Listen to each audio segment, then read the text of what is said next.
They could see the faces. That is the detail that refuses to leave. Not the ship breaking apart on the reef, not the roar of the surf or the screaming wind, the faces. From the cliff edge, through the rain and the spray, the rescuers could see the women and children lashed to the rigging of the SS Valencia, their mouths open, their arms raised, their eyes fixed on the shoreline that was close enough to touch and impossible to reach. For 2 days, they watched. The distance was perhaps 75 yards.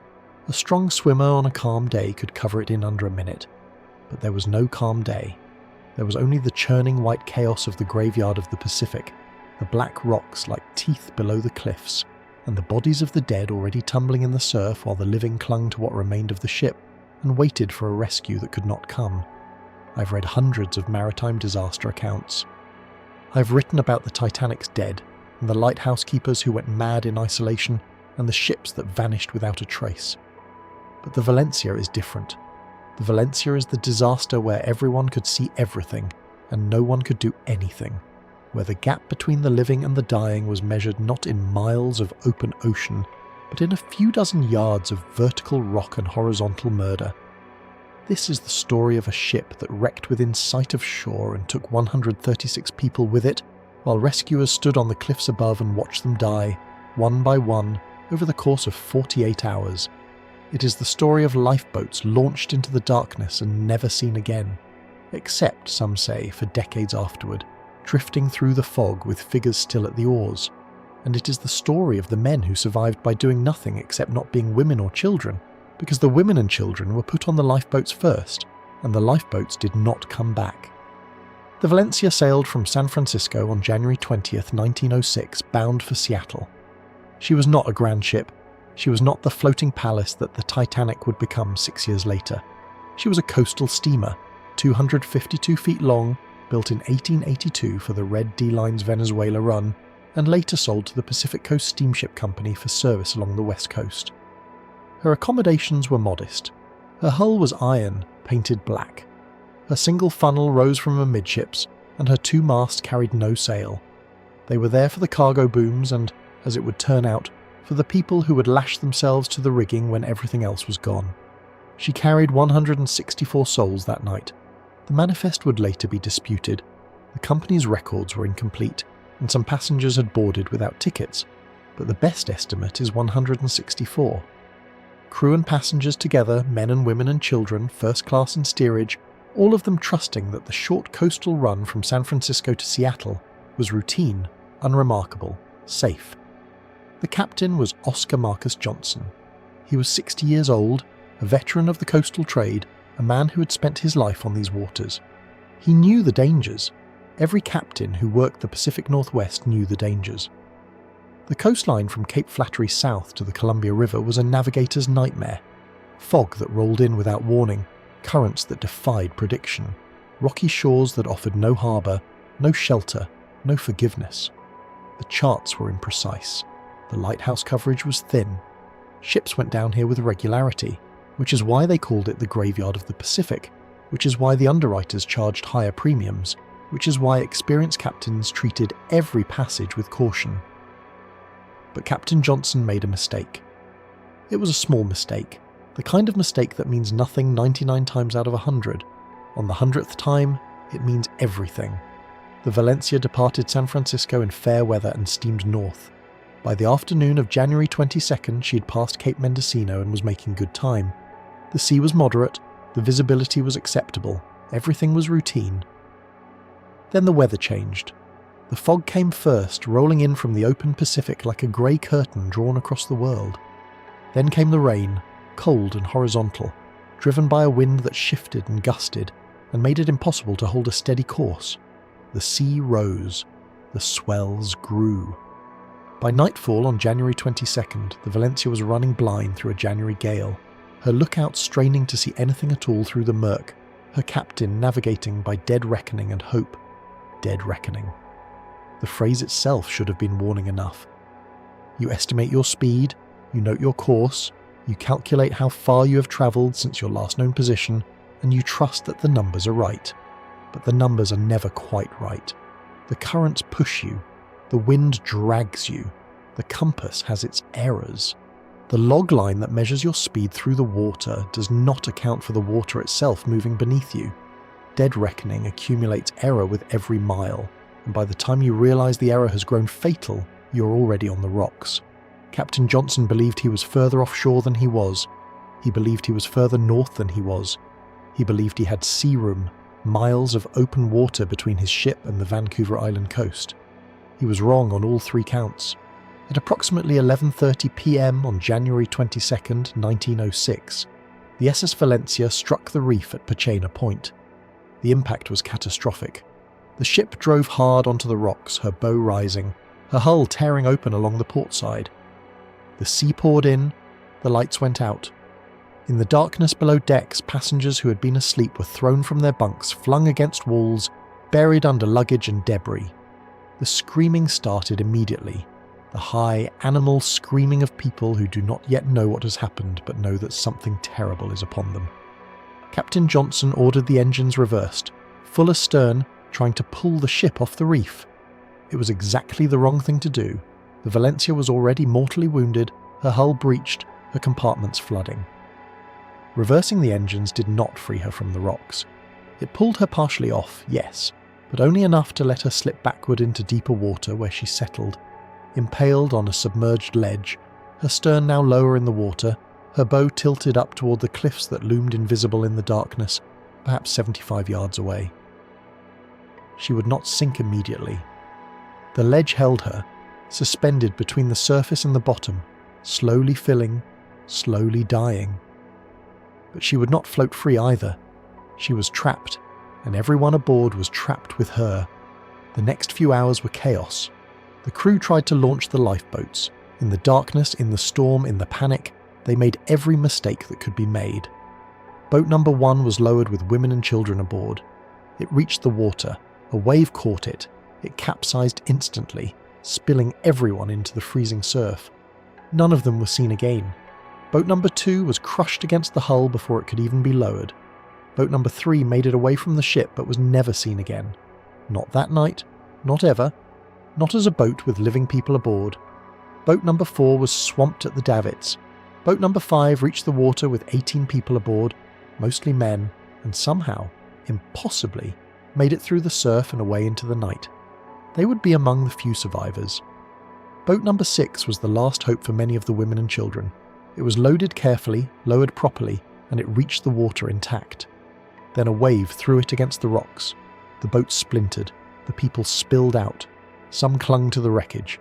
Some were pulled under immediately. A few made it to the rocks at the base of the cliffs, where they died of exposure before anyone could reach them. By dawn on January 23rd, the Valencia was still there. The storm had eased slightly, enough for the first light to reveal the horror. The ship sat perhaps 75 yards from the cliff face, listing heavily, her deck awash, her rigging still standing. And in that rigging, tied with ropes and clinging with frozen hands, were the survivors. Men, women and children, soaked and freezing, their faces turned toward the shore, their voices crying out for help. The shore was right there. They could see it. They could see the trees on the cliff top, the rocks at the base, the spray crashing against the stone. If someone on shore had a rope, had a line, had any way at all to bridge that 75 yards, but no one on shore had anything. Not yet. Because no one on shore knew the Valencia was there. The wireless telegraph existed in 1906, but the Valencia did not carry one. Coastal steamers were not yet required to. She had only rockets, which had been fired in the first hours of the disaster, and which had been seen by the lighthouse keeper at Cape Beale, 12 miles to the northwest. He had seen the distress rockets. He had tried to reach the wreck. But he was one man, in the dark, in a storm, on a coast that offered no roads, no trails, no way through. By the time he could get word out, by the time the news reached Victoria and the rescue ships began to steam toward Pachena Point, it was already January 23rd, and the people in the rigging had been there for hours. What happened next is what makes the Valencia different from every other shipwreck I have ever studied. What happened next is what keeps me awake when I think about it. The rescuers arrived. They stood on the cliffs, and they could not do anything. The first men to reach the scene were a party from the Bamfield Cable Station, a small outpost up the coast. They had received word of the wreck and had set out on foot through the forest, hacking their way through the underbrush, slipping on the rain-soaked slopes, fighting to reach the cliff edge. They arrived sometime on the morning of January 23rd and looked down at the Valencia and saw the people in the rigging and understood immediately that they were witnessing a disaster they could not stop. The cliffs at Pachena Point are not gentle slopes.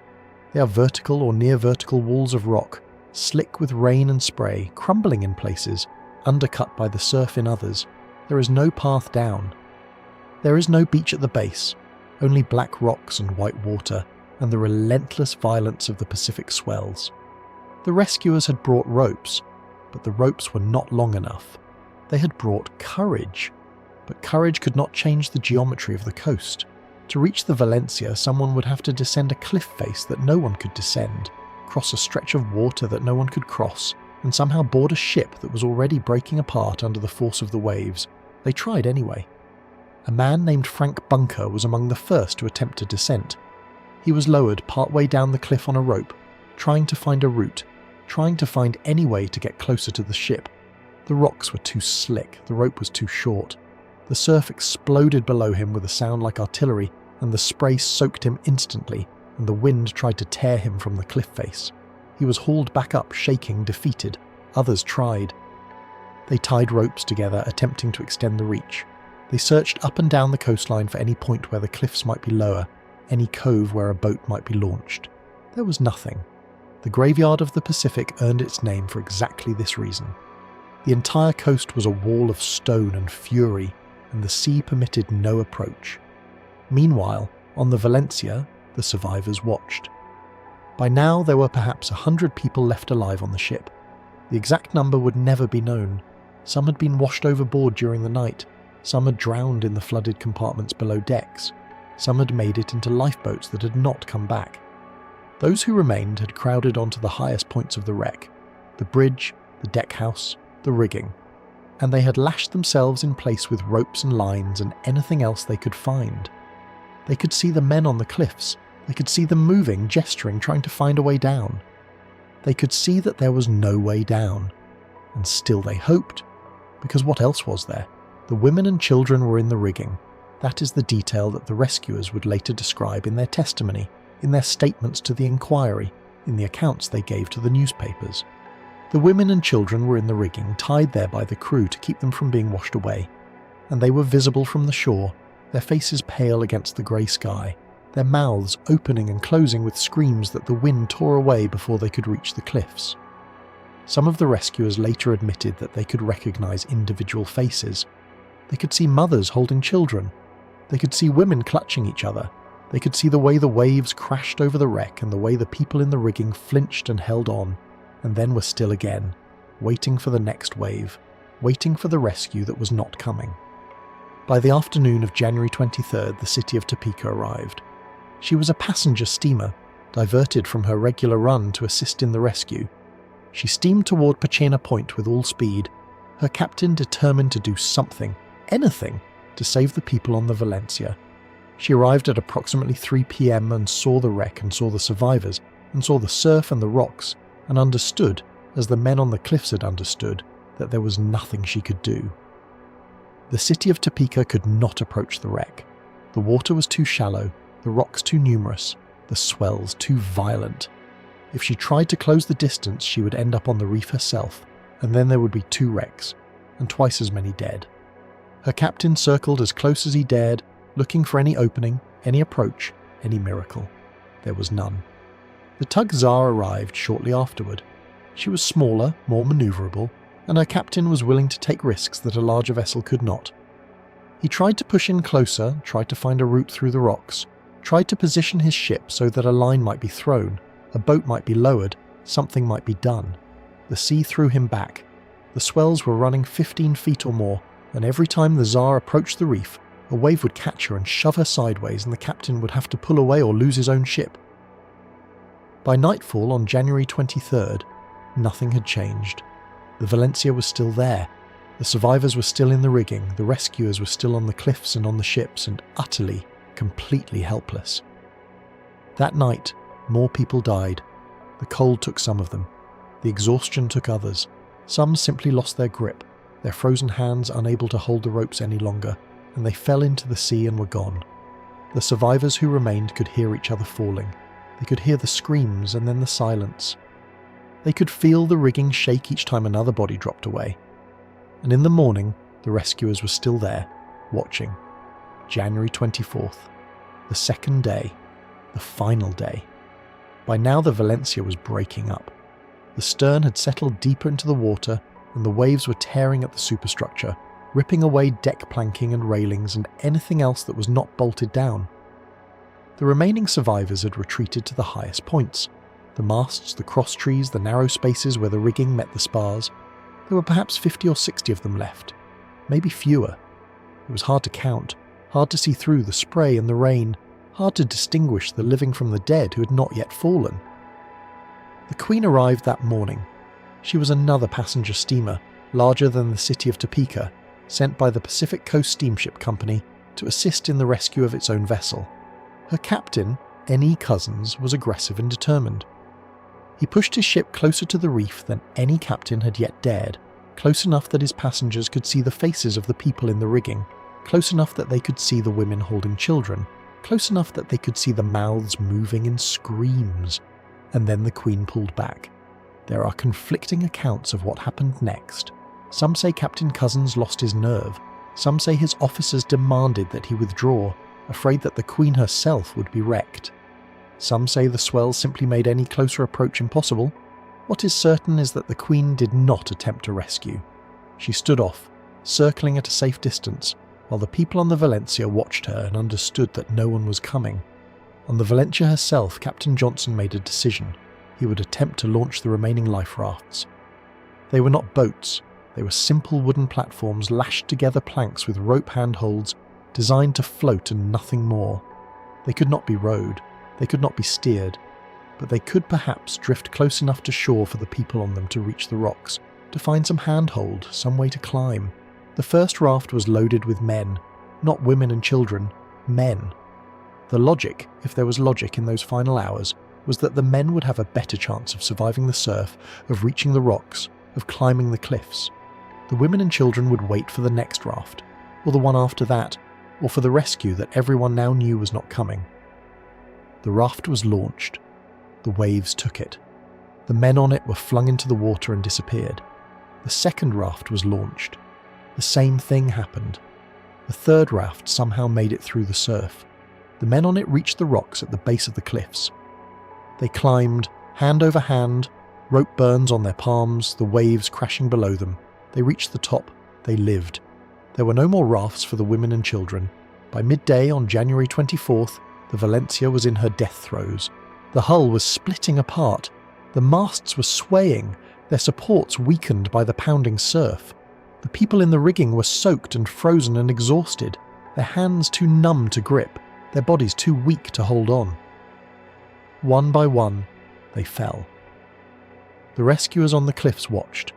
The ships offshore watched. There was nothing anyone could do except watch. At approximately 3 p.m. on January 24th, 1906, the SS Valencia broke apart. The remaining survivors, the women and children in the rigging, the crew members still clinging to the deck, everyone who had held on through 2 days and 2 nights of horror, were swept into the sea. The official death toll was 136 out of 164 aboard. Some historians put it higher, noting that the passenger manifest was incomplete and that some bodies were never recovered. What is certain is that only a handful of women were among the survivors, and no children survived at all. The bodies washed ashore for days afterward. Some were found on the rocks at the base of the cliffs, battered beyond recognition by the surf. Some drifted north with the current and were found on beaches miles away. Some were never found at all. The graveyard of the Pacific does not return all of what it takes, but the Valencia left something else behind. Something that the survivors and the rescuers and the people of the British Columbia coast would talk about for decades, in whispers, in newspaper articles, in the quiet hours when the fog rolled in and the old stories came back. A lifeboat.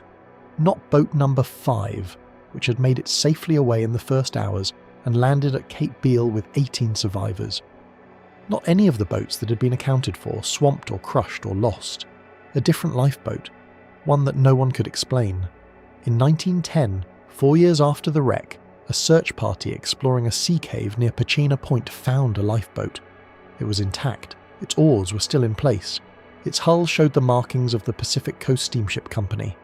Inside, according to the reports, were human remains. 8 skeletons still seated at the oars, still holding the positions they had held when the boat somehow drifted into the cave and lodged there, hidden from the world. The company denied it. The authorities could not explain it. The boat disappeared from the records, from the evidence, from the official story.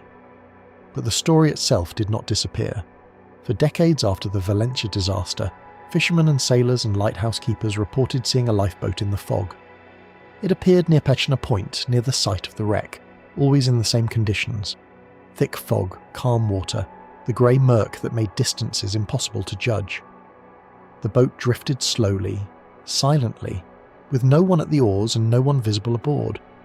Or perhaps with figures at the oars, pale and indistinct, their arms moving mechanically, their faces turned away. No one ever caught up with it. No one ever boarded it. It appeared and then it was gone, swallowed by the fog as suddenly as it had emerged. The last credible sighting was in 1933, 27 years after the wreck.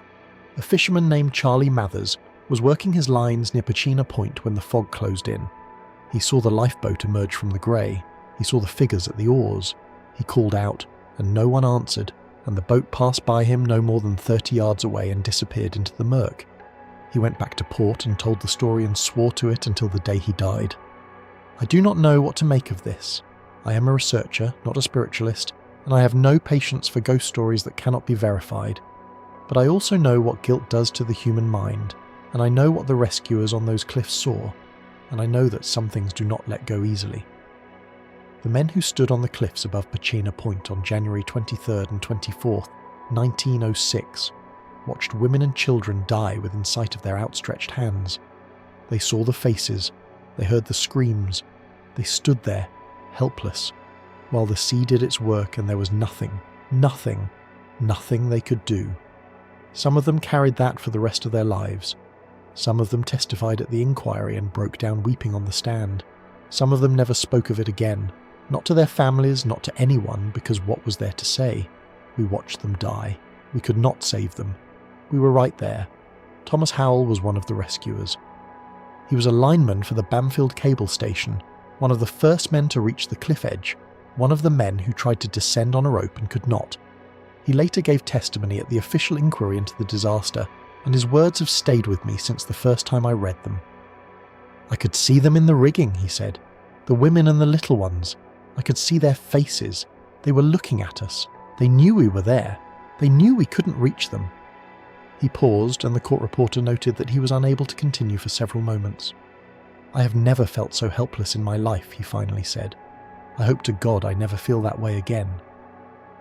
The inquiry concluded that Captain Johnson had made navigational errors that placed the Valencia on the rocks. The inquiry concluded that the crew had mishandled the lifeboats in the chaos following the grounding. The inquiry concluded that the rescue efforts, while earnest, had been hampered by the impossible conditions of the coast. No one was held criminally responsible. No one went to prison. The Pacific Coast Steamship Company paid settlements to some of the victims' families and continued to operate for another decade until it was absorbed by a larger line. The cliffs at Pachena Point are still there. The lighthouse that was built after the disaster, the Pachena Point Light, constructed in 1908 as a direct response to the Valencia wreck, still turns its beam across the water on foggy nights. The West Coast Trail, a hiking path that now runs along the coast, passes directly above the site where the Valencia went down. Hikers sometimes stop at the overlook and look down at the rocks and the surf and try to imagine what it must have been like. They cannot imagine it. No one can. The distance is too small, and the horror is too large, and the gap between standing on solid ground and dying in the water below is exactly the gap that the rescuers could not cross. But sometimes, when the fog rolls in and the water goes quiet and the world turns grey, the old stories come back. A lifeboat, drifting, figures at the oars, a ship that went down within sight of shore and never quite let go. They say the sea does not return what it takes, but they also say that the Valencia has never really left. The investigation that followed the disaster was, by the standards of 1906 thorough. The Canadian government convened a formal inquiry. Witnesses were called. Testimony was taken. Every decision, every error, every missed opportunity was examined under the harsh light of hindsight. The commissioners wanted to know how this had happened. They wanted to know why so many people had died so close to shore. They wanted someone to blame. What they found was a cascade of failures, each one small enough to be forgiven in isolation, each one fatal in combination. Captain Johnson's navigational error was the first and most obvious. He had miscalculated his position by a significant margin, believing himself to be miles offshore when he was in fact running directly toward the rocks. This was not incompetence so much as it was the accumulated imprecision of dead reckoning in poor conditions, the same margin of error that every captain accepted every time he set out in fog and trusted his instruments. Johnson had made the same run dozens of times without incident. This time, the error was just large enough, the current was just strong enough, the rocks were just close enough. But the navigational error only put the ship on the reef. What happened afterward, the chaos, the panic, the catastrophic mishandling of the lifeboats, that was something else. The inquiry heard testimony about boat number 1, the first boat launched with women and children aboard. The witnesses described the scene, the darkness, the screaming, the passengers crowding toward the boats, the crew trying to maintain order while the ship lurched and settled beneath them. Boat number 1 was lowered properly according to the sailors who survived. It reached the water intact, and then a wave took it. Some witnesses said the boat was caught broadside by a swell and rolled immediately. Others said it struck the rocks and splintered. Still others said they did not know what happened. They only saw the boat in the water and then the boat was gone, and the women and children were in the sea and then they were not in the sea anymore, they were simply gone. What no one disputed was that the boat should not have been launched at all. The sea state was too severe.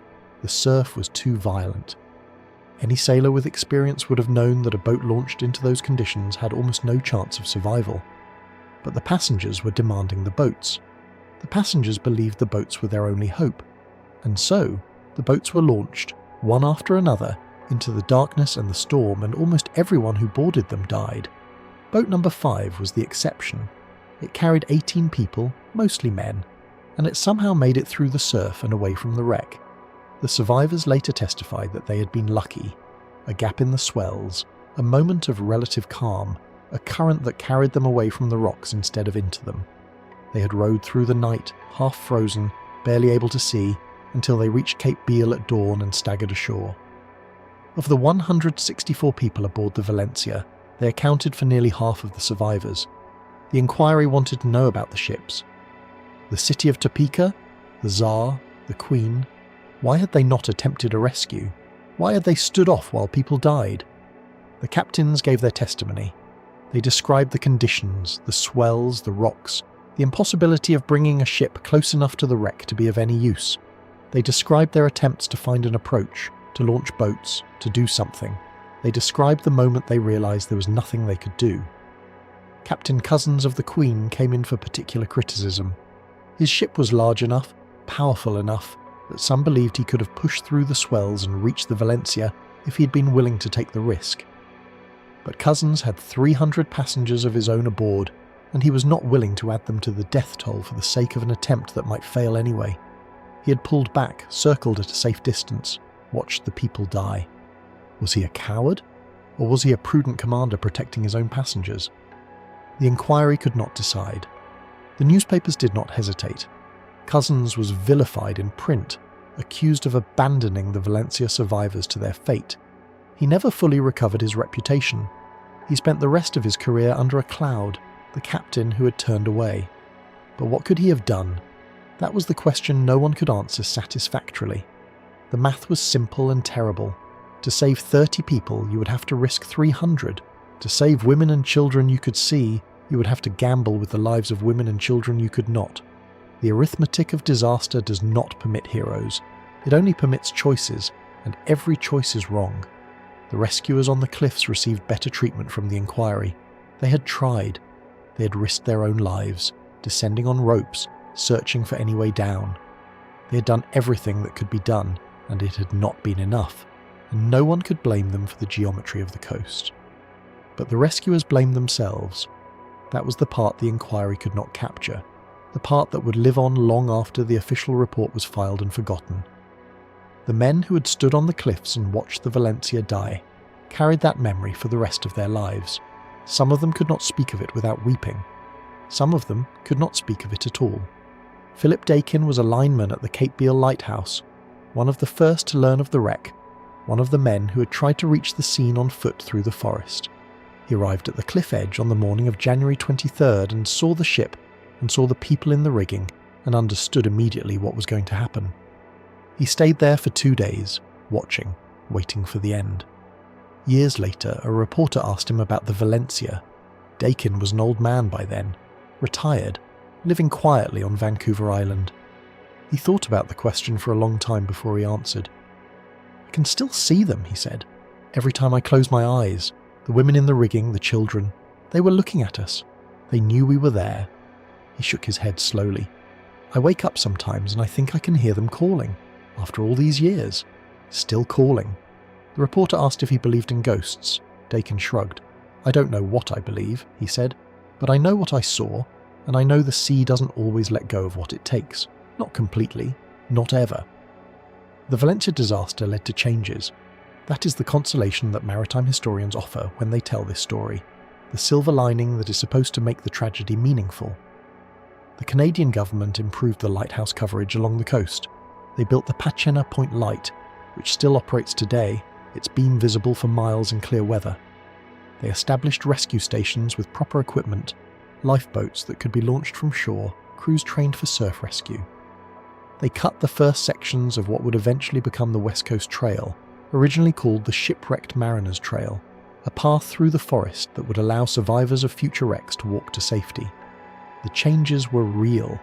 The changes saved lives. But they could not bring back the 136 who died on the Valencia, and they could not erase the memory of the women and children in the rigging, visible from shore, waiting for a rescue that could not come. The lifeboat in the cave was never officially confirmed. The 1910 report exists in fragmentary form, quoted in newspapers of the time, referenced by historians, disputed by skeptics. The company denied it. The authorities could not produce the evidence. The skeletons, if they existed, were never identified. The boat, if it was real, was never preserved. But the fishermen kept seeing something in the fog. For 30 years, maybe longer, the reports continued. A lifeboat drifting, figures at the oars. The graveyard of the Pacific, holding on to what it had taken, refusing to let go. I do not know how to end this part of the story. It does not have an ending, not really. The Valencia is still out there, her wreckage scattered across the reef at Pachena Point, her bones slowly dissolving into the sediment. The cliffs are still there, vertical and pitiless, offering no path down. The sea is still there, running over the rocks where the women and children drowned, as indifferent now as it was in 1906. And somewhere in the fog, if you believe the stories, a lifeboat is still drifting, still carrying its passengers, still waiting to reach a shore it will never find. The Pacific Coastal Steamship Company had been running ships along this route for decades before the Valencia met her end. They knew these waters. They knew the dangers. They had lost vessels before, though never quite like this, never with such a terrible arithmetic of death. And yet, when investigators began to piece together what had happened in the days before the wreck, what they found was not some unforeseeable act of God, not some catastrophic failure beyond human control, but a chain of small decisions, each one reasonable in isolation, that together led a ship full of living people directly onto the rocks. The Valencia departed San Francisco on January 20th, 1906, carrying what the company's manifest listed as 164 souls. The passenger count would later be disputed, some historians placing it as low as 154, others as high as 181. The discrepancy matters less than it should. What matters is that every one of them, whatever the final number, had somewhere they were trying to go. Seattle mostly. Some bound for Vancouver, a few continuing on to Alaska. They were not wealthy people, for the most part. The Valencia was not a luxury liner. She was a workhorse, a coastal steamer built for reliability rather than comfort. Her accommodations modest, her reputation adequate. The kind of ship you took when you needed to get somewhere and could not afford the finer vessels. Captain Oscar Marcus Johnson had commanded the Valencia for several months by then. He was 47 years old, a seasoned mariner with decades of experience on Pacific routes. The company trusted him. His officers trusted him. He had navigated this coastline many times before, though never in command of the Valencia, and never in conditions quite like the ones that awaited him north of Cape Mendocino. The weather turned almost as soon as they cleared the Golden Gate. By the evening of the 20th, the Valencia was running through heavy rain and deteriorating visibility. By the morning of the 21st, the rain had become a wall of water, the horizon had vanished entirely, and Captain Johnson was navigating by dead reckoning alone, dead reckoning. The term itself sounds almost medieval now, a relic from an age before GPS and radar and satellite positioning. But in 1906 it was the standard method for coastal navigation. When visibility failed, you plotted your course, you calculated your speed, you factored in the currents and the drift, and you drew a line on the chart that told you where you ought to be. If your calculations were correct, the line matched reality. If they were not, the line became a fiction that you believed until the rocks told you otherwise. Captain Johnson's dead reckoning put the Valencia well offshore, safely distant from the Vancouver Island coast, making good time toward the Strait of Juan de Fuca. His charts showed open water ahead. His calculations showed a ship on course. What his calculations did not show was the Humboldt Current, which had been running stronger than usual for weeks, pushing northbound vessels steadily toward the shore. What his calculations did not account for was the cumulative error of 2 days of navigation without a single celestial fix, without a single sight of land, without any external confirmation that the ship was where he believed her to be. The Valencia was not where Captain Johnson believed her to be. She was miles closer to shore than his charts indicated. And the shore she was approaching was not the broad, sandy approaches of the strait. It was the graveyard of the Pacific. At approximately 11 o'clock on the night of January 22, 1906, the leadsman took a sounding and reported 24 fathoms. Captain Johnson noted this with mild surprise but no particular alarm. 24 fathoms was shallower than expected, but not dangerously so. He ordered another sounding. 18 fathoms. Then, before the leadsman could take a third, the lookout shouted that he could see breakers ahead. Captain Johnson ordered the engines reversed. It was too late. The Valencia struck the reef at full speed. The impact threw passengers from their bunks. Cargo shifted in the holds. The engines, still driving the ship forward in the instant before they could be stopped, ground her hull across the rocks with a sound that survivors would describe as a scream, as though the ship herself knew what was happening and was crying out against it. Water began pouring through the ruptured plates almost immediately. The Valencia's bow was wedged firmly on the reef.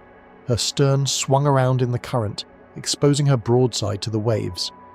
The time between impact and catastrophe was measured in minutes. The passengers, most of them still in their nightclothes, began crowding onto the deck in confusion and growing terror. Some of the officers tried to maintain order, others abandoned any pretense of discipline and focused on their own survival. The deck was already tilting as the flooding compartments dragged the ship down by the head. And then Captain Johnson made the decision that would seal the fate of everyone aboard. He ordered the lifeboats launched. It was not an unreasonable decision. The ship was clearly sinking. The lifeboats were the standard means of evacuation. In calm water, in daylight, with trained crews at the oars, the boats might have saved everyone. But the water around the Valencia was not calm. It was a chaos of breaking waves, swirling currents, and submerged rocks.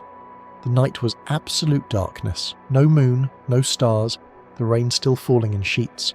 And the crews at the oars were not trained lifeboat handlers. They were merchant sailors, skilled at their own work, but work that did not include surf rescue or boat handling in extreme conditions. The first boat to launch was number 2, under the command of the ship's boatswain. It was lowered successfully from the davits and reached the water upright. For a moment it seemed as though the evacuation might proceed. Then a wave struck the boat broadside and flipped it instantly. The boatswain and 7 passengers were thrown into the water. The boatswain survived, somehow clinging to wreckage until he could pull himself back to the ship. The passengers did not. The second boat launched was number 5. It reached the water, pulled away from the ship's side, and was immediately swallowed by a breaking wave. The 14 people aboard it were never seen again. Number 3 was swamped before it could clear the davits. Number 6 capsized the moment it touched the water. Number 4 was lowered with too few people aboard, drifted into the rocks, and broke apart. Of the 7 lifeboats the Valencia carried, 5 were either destroyed in the launching or lost immediately after. One boat reached the water successfully and pulled away into the darkness with perhaps a dozen people aboard. It too vanished. The 7th boat was never launched at all. In the space of perhaps an hour, the Valencia's supply of lifeboats was reduced from 7 to 0, and somewhere between 60 and 80 passengers and crew had died in the water within sight of the ship. This was the first massacre of the Valencia disaster, and it happened before anyone on shore even knew the ship was in trouble. The second began at dawn.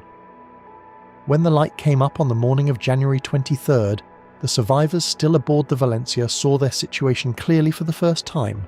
The ship was wedged on a reef approximately 200 yards from shore. Her bow was underwater, her decks awash, her masts and rigging still standing, but her hull already beginning to break apart. The shore they could see was not a beach. It was a wall of rock, grey and black, streaming with water, rising 60 to 80 feet straight up from the churning sea. There was no path down. There was no place to land. The cliff simply stood there, impassive, unreachable, offering nothing. And yet there were people on those cliffs. The survivors could see them clearly in the grey morning light, men in oilskins waving their arms, calling out words that could not be heard over the roar of the surf. The people on the ship waved back. They shouted. They waited for boats to come, for ropes to be lowered, for something to happen. Nothing happened. The men on the cliff edge were the rescue party from Cape Beale, led by lineman Philip Dakin, and including several other lighthouse keepers and local volunteers. They had travelled through the night, cutting their way through miles of nearly impenetrable forest, guided only by the faint sound of the Valencia's distress rockets and the screams of the drowning. They had arrived at the cliff edge in the early morning hours, exhausted, soaked through, and utterly helpless. They had no boats. They had no ropes long enough to reach the water. They had no equipment of any kind that could bridge the gap between the cliff top and the ship below. They had nothing but their eyes and their voices, and neither could save the people in the rigging. The rescue party's leader, a man named Tom Dakin, who was Philip's brother, looked down at the wreck and understood immediately what was needed. A surf boat, a rocket apparatus to shoot a line to the ship, equipment that existed, that the government possessed, but that was not here, because no one had thought to station it on this stretch of coast. The nearest surf rescue station was at Bamfield, miles away by trail, and the trail itself was nearly impassable. The nearest ship equipped for rescue work was the CGS Quadro, stationed at Victoria, which would not learn of the disaster for many more hours. Tom Dakin sent runners back through the forest to summon help. He stayed at the cliff edge with his brother and the other volunteers, and he watched. The survivors on the Valencia had organised themselves by morning into something resembling order. Captain Johnson was still alive, still in command, still trying to save his passengers. The ship's chief officer had drowned in the lifeboat launches, but the second officer, P.E. Peterson, had taken his place and was working with desperate efficiency. They had counted the living. Approximately 90 people were still aboard, though the exact number would never be known. They had identified the wounded, the dying, the hysterical. They had inventoried what resources remained. The remaining resources were not encouraging. There were life rafts, 3 of them, lashed to the deck. There were life preservers, enough for everyone who remained. There were provisions, waterlogged but edible, if anyone could keep food down in the chaos of the breaking waves. And there was the rigging. The rigging became the Valencia's final refuge. As the hull continued to flood and the decks became increasingly untenable, the survivors climbed. They went up the masts, up the ratlines, out onto the spars. They lashed themselves in place with a rope and belt and torn fabric, anything that would keep them from being washed away. The women went highest, assisted by the men. The children were carried up and secured in the arms of their mothers. The wounded were pulled up by their hands and tied where they could not fall. By midday on January 23rd, the Valencia had become a wooden tree of human beings, a mast rising from a drowning ship, decorated with the living and soon to be dead. The people on the cliff could see every detail now. They could see the white faces turned toward them. They could see the bright fabric of women's dresses and the dark bulk of men's coats. They could see children, small shapes clinging to their mothers, too young to understand what was happening but old enough to be afraid. They could see lips moving, though the words could not reach them. They could see arms waving, though the waves meant nothing they could answer. And they could see the waves. The waves came in sets, regular as breathing, each one higher than the last until a great one rose out of the grey sea and crashed against the ship, with enough force to shake the masts. The survivors in the rigging felt each wave like a blow. They watched each one come, watched it build, watched it strike. They learned to time their breathing to the impacts. They learned to tighten their grips when they saw the white water coming. They learned that some waves would take people and some would not, and that there was no way to know which was which until it arrived. The first person to fall from the rigging fell sometime before noon on the 23rd.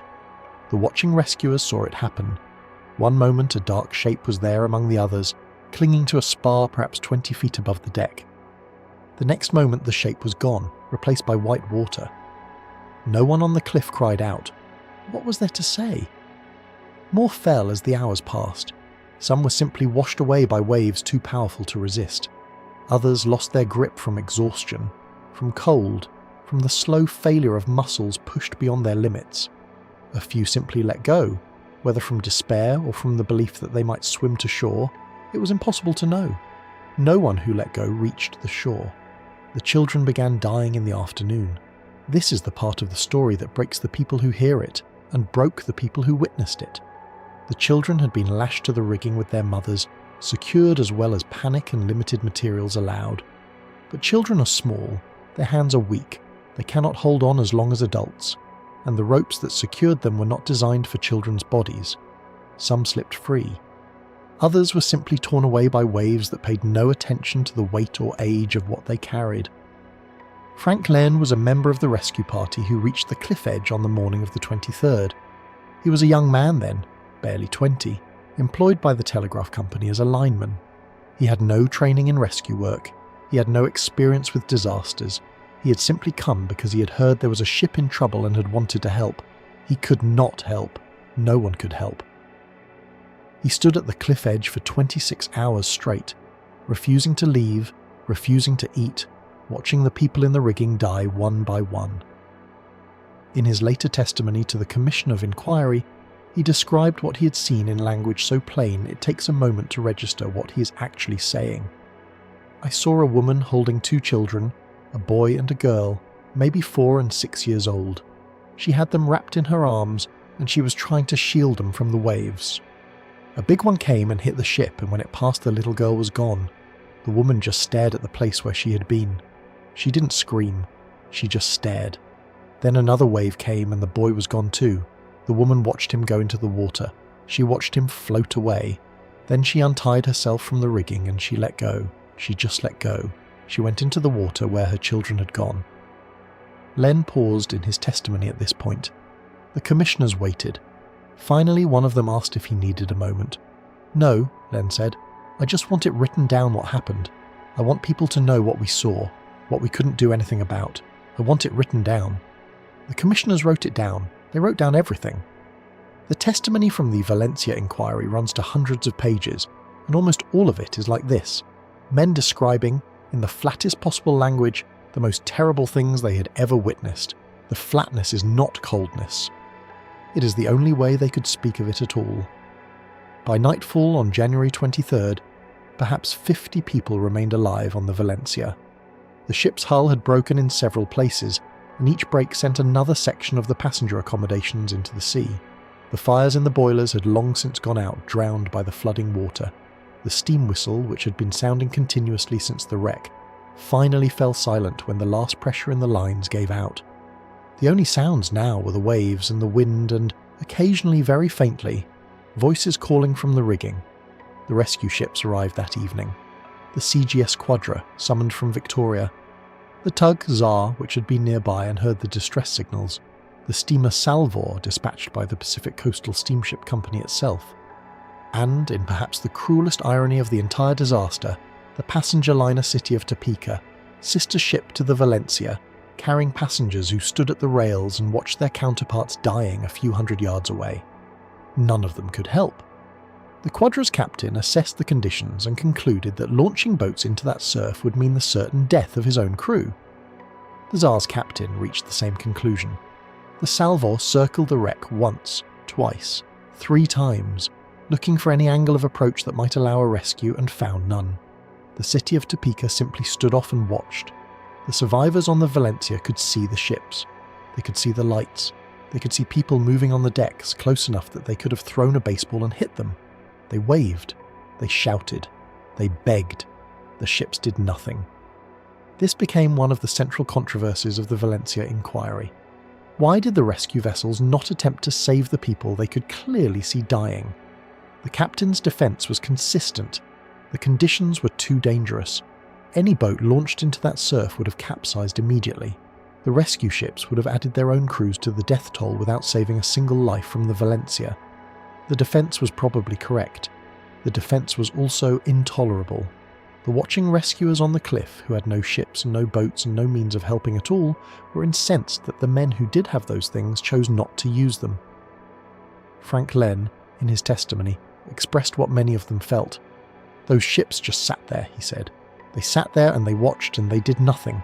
I had no way to help. I was a lineman with a telegraph pole and no rope, but those ships had boats, they had crews, they had everything, and they sat there." The commissioners noted his statement. They did not condemn the ship captains. They did not exonerate them either. They simply recorded the facts. The rescue vessels arrived, and the rescue vessels did not rescue anyone. The night of January 23rd to 24th was the worst night of the disaster. The survivors in the rigging had been exposed to wind and waves and cold for nearly 24 hours. They had watched friends and family members die within arm's reach. They had called for help until their voices gave out. They had prayed to every god they knew and been answered with silence.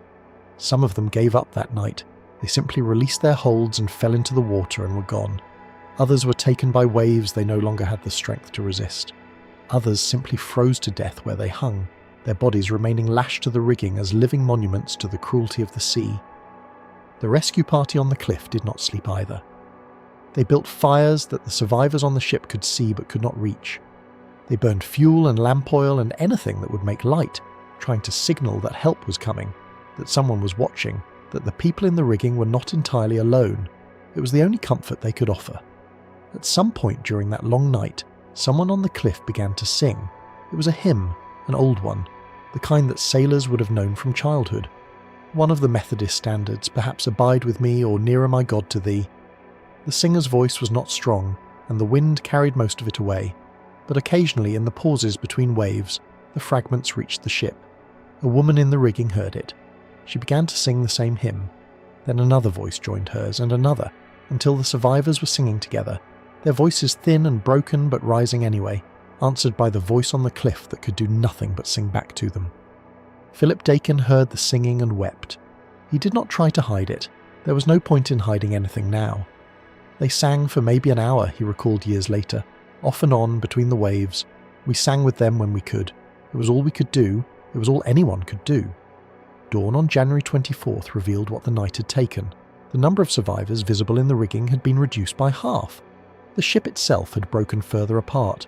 The stern section, where most of the passengers had taken refuge, was now entirely submerged.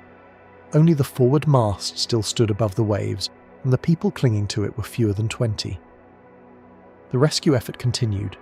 Men arrived through the forest carrying coils of rope, but the rope was not long enough. A boat was dragged overland from Bamfield, but the surf made launching it suicide. The ships at sea circled and watched and did nothing. The minutes passed. The hours passed. The waves kept coming. At approximately 10 o'clock on the morning of January 24th, a wave larger than any that had come before rose out of the grey sea and struck the Valencia's forward mast. The impact snapped the mast at its base. The rigging collapsed. The people who had clung to it for 2 days fell into the water together. None of them survived. The watchers on the cliff saw it happen. Frank Len was there, and Philip Dakin, and Tom Dakin, and perhaps 20 other men who had come to help and found that there was no help to give. They saw the mast fall. They saw the white water boil over the place where the people had been. They saw the bodies begin to appear, floating face down, drifting on the current, moving past the rocks toward the open sea. No one on the cliff moved for a long time. There was nothing left to do. The Valencia was gone. The passengers were gone. The rescue that never happened was finally, mercifully over.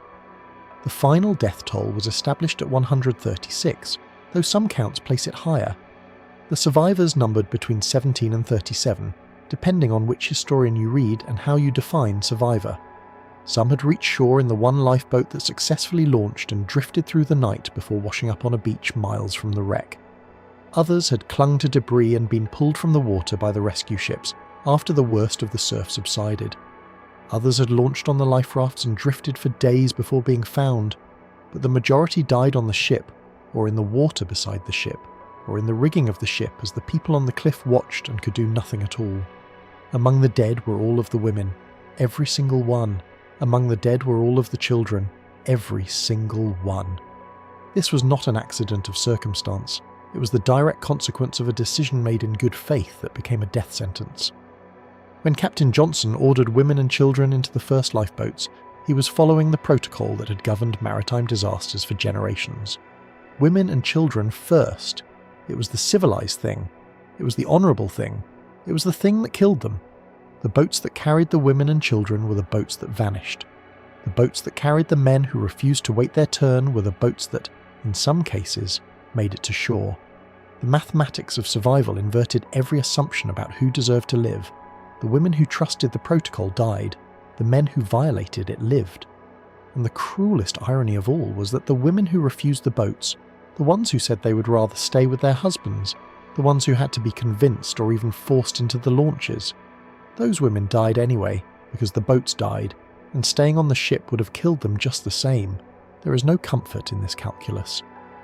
There is no lesson that makes it bearable. The Valencia killed indiscriminately, and the only pattern in who survived was chaos itself. The bodies began washing ashore within hours of the final collapse. They came in ones and twos at first, then in clusters, driven by the currents onto the rocks and into the coves along that brutal stretch of coast. Some were found tangled in kelp. Some were wedged into crevices in the cliff face, placed there by waves and held there by the geometry of stone.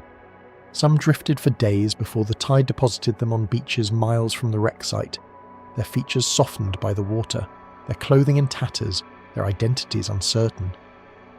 The recovery effort was as chaotic as the rescue had been. There was no coordinated plan. Local settlers, indigenous fishermen, lighthouse keepers, and eventually government officials all participated in the grim work of pulling bodies from the water and carrying them up the cliffs. The terrain that had made rescue impossible now made recovery nearly as difficult. Each body had to be lifted by rope or carried on improvised stretchers through forests so dense that a man could lose his way within 100 yards of the shore. Identification was difficult and sometimes impossible. The sea had done its work. Faces were swollen or abraded beyond recognition. Clothing was torn away. Personal effects were lost. Some bodies were identified by their teeth, others by distinctive scars or birthmarks described by surviving relatives.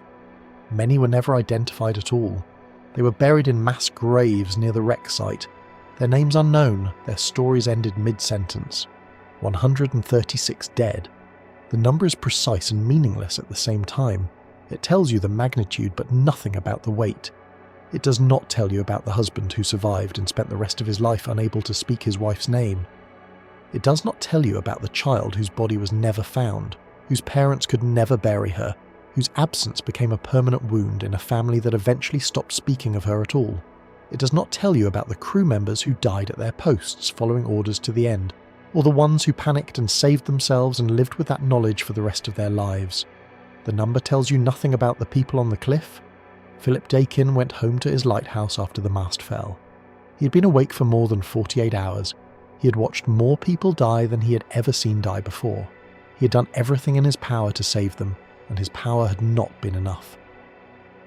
In the weeks that followed, he gave testimony at the official inquiry. He answered questions about the timeline, the weather, the signals, the failed rescue attempts. He described what he had seen with the flat precision of a man who had learned that emotion would not help anyone now. But in private, according to those who knew him, he was never the same. The singing haunted him. The faces in the rigging haunted him. The moment when the mast fell and the white water swallowed everyone. That moment lived behind his eyes for the rest of his life. Tom Dakin, his father, had seen shipwrecks before. He had lived on this coast long enough to know what the ocean could do. But he had never seen anything like this. He had never stood on a cliff and watched women and children die while he held a rope that could not reach them. He had never felt so completely and utterly useless. In his later years, he spoke of the Valencia rarely, and when he did, his voice changed. It became quieter, slower, as if the words themselves were heavy. He never blamed anyone. He never said that more could have been done. He simply carried the weight of what had happened, the way the coast itself carried the wreck, the way the forest carried the bones that were never found. Frank Lane, the lineman who had been first to reach the cliff above the wreck, became something of a local hero in the years that followed. He was commended for his courage, praised for his efforts, held up as an example of what ordinary men could do in extraordinary circumstances. He accepted the recognition with visible discomfort. He knew what he had actually done, which was watch. He had watched and waited and hoped and done everything he could think of, and none of it had mattered. The people he tried to save had died anyway. The heroism, such as it was the heroism of presence, of bearing witness, of refusing to look away. It was not the heroism of success. The official inquiry convened in Victoria in February 1906, barely a month after the disaster. The proceedings lasted for weeks and produced thousands of pages of testimony. Every decision was examined, every failure was catalogued.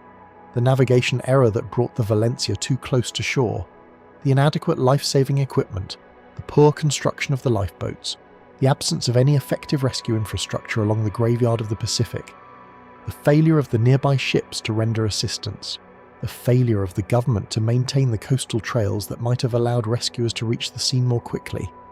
The inquiry assigned blame broadly and specifically. Captain Johnson was criticised for his navigation, though he was not alive to defend himself. The Pacific Coast Steamship Company was criticised for the condition of its vessels and its life-saving equipment. The Canadian government was criticised for the inadequate state of its coastal defences. Everyone was criticised. No one was punished. The inquiry's recommendations were extensive. Build a proper road along the coast. Establish life-saving stations at regular intervals. Require ships to carry better lifeboats, more life preservers, more reliable equipment. Install new lighthouses. Clear the trails through the forest. Create a network that could respond to maritime emergencies with the speed and coordination that the Valencia disaster had so catastrophically lacked.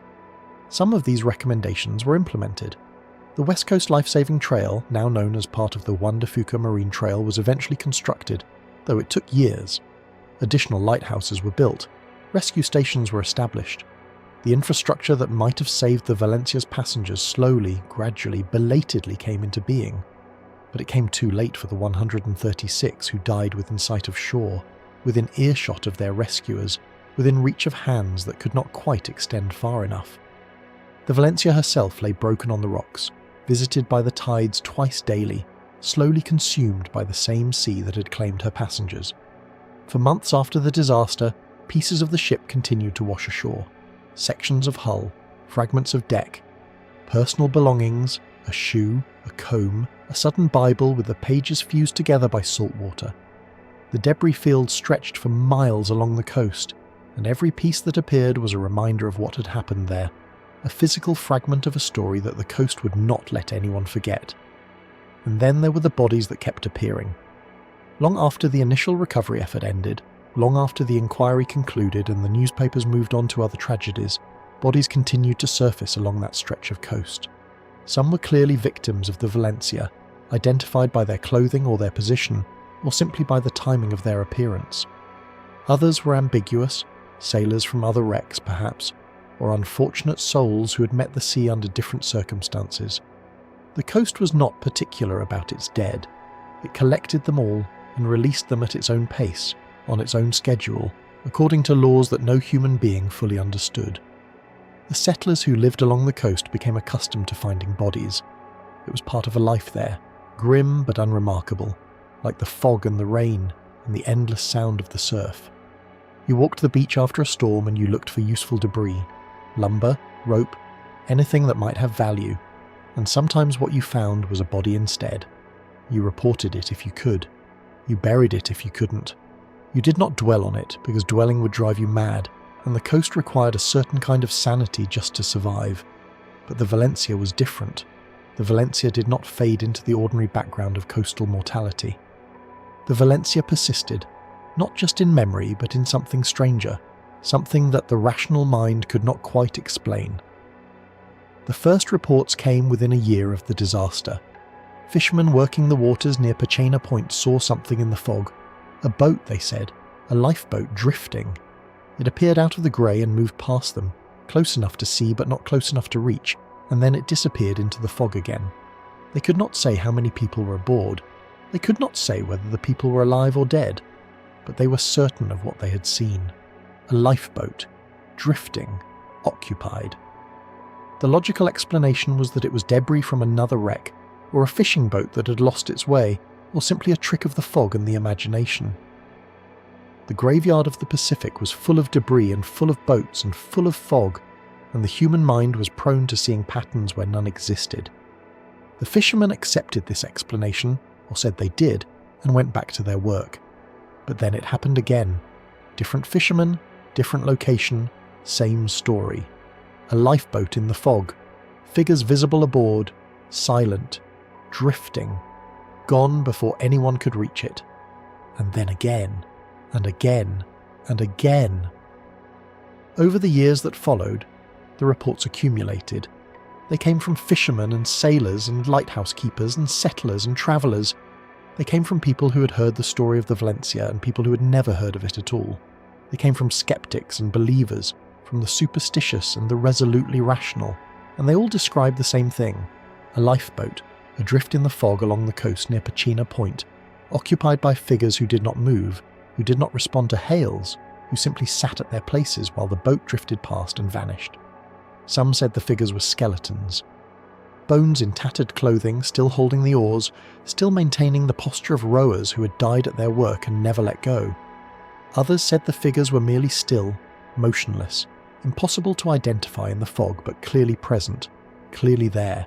The details varied. The essential image did not. A lifeboat. The fog. The dead who would not rest. In 1910, 4 years after the disaster, a group of hunters exploring the coast near the Valencia wreck site made a discovery that seemed to confirm the stories and deepen the mystery at the same time. In a sea cave accessible only at low tide, partially hidden by the rock formations and the kelp and the accumulated debris of years, they found a lifeboat. It was wedged into the cave at an angle, protected from the weather, remarkably intact. The name on the bow was partially visible, obscured by marine growth but still legible: Valencia.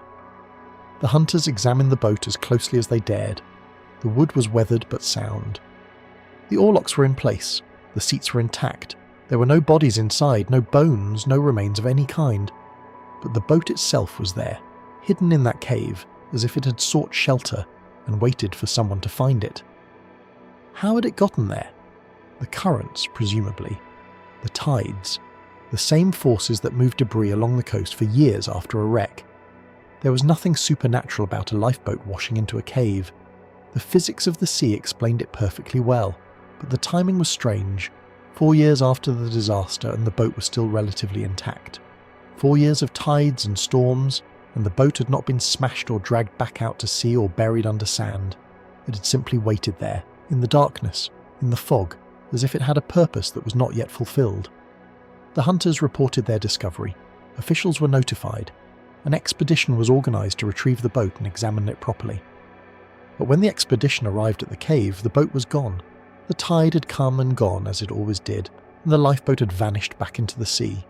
No one ever found it again. But the sightings continued.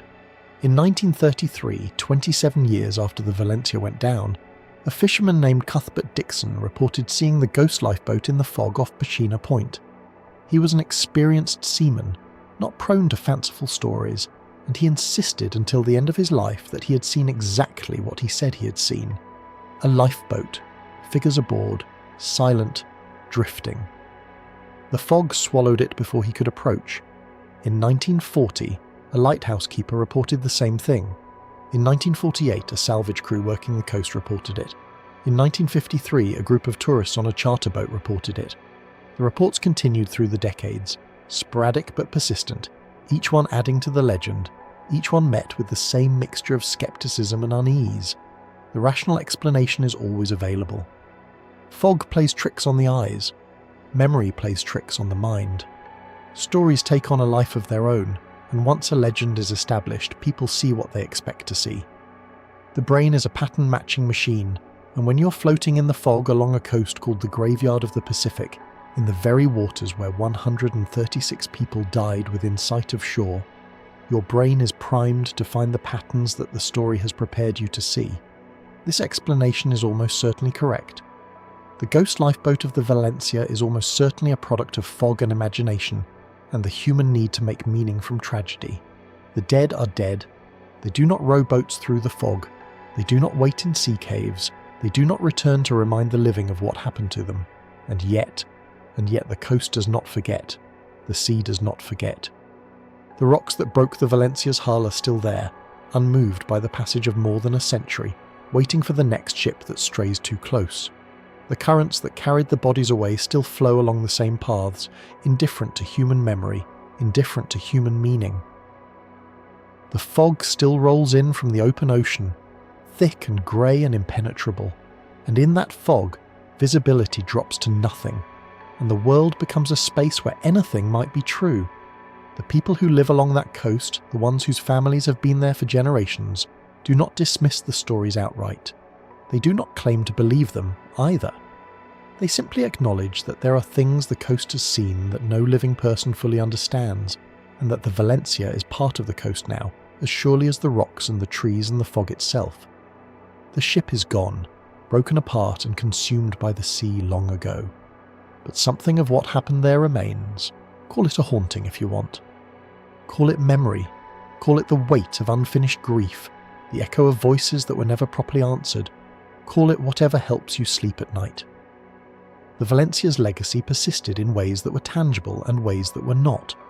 The reforms that followed the inquiry saved lives in the decades to come.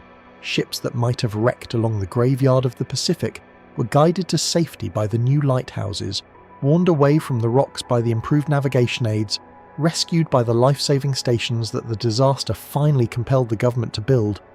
No one knows how many people lived because 136 people died. The mathematics of prevention are always invisible. You cannot count the disasters that did not happen, the bodies that did not wash ashore, the rescuers who did not have to stand on the cliffs and watch. But among the things that cannot be counted are also the things that cannot be forgotten. The Dakins went on with their lives, keeping their lights, maintaining their stations, but they carried the Valencia with them until they died. The settlers who had gathered on the cliff that day carried it too. The fishermen and the sailors and the people who came later, who heard the stories and felt the weight of what had happened, they all carried some fragment of the disaster, passed down through generations like an inheritance no one wanted and no one could refuse. There is a memorial now near the site of the wreck. It was erected years after the disaster, a simple marker acknowledging what happened there. Visitors make the trek through the forest, along the trails that were built because of the Valencia, to stand at the cliff's edge and look down at the water that claimed so many lives. On clear days you can see the rocks where the ship struck.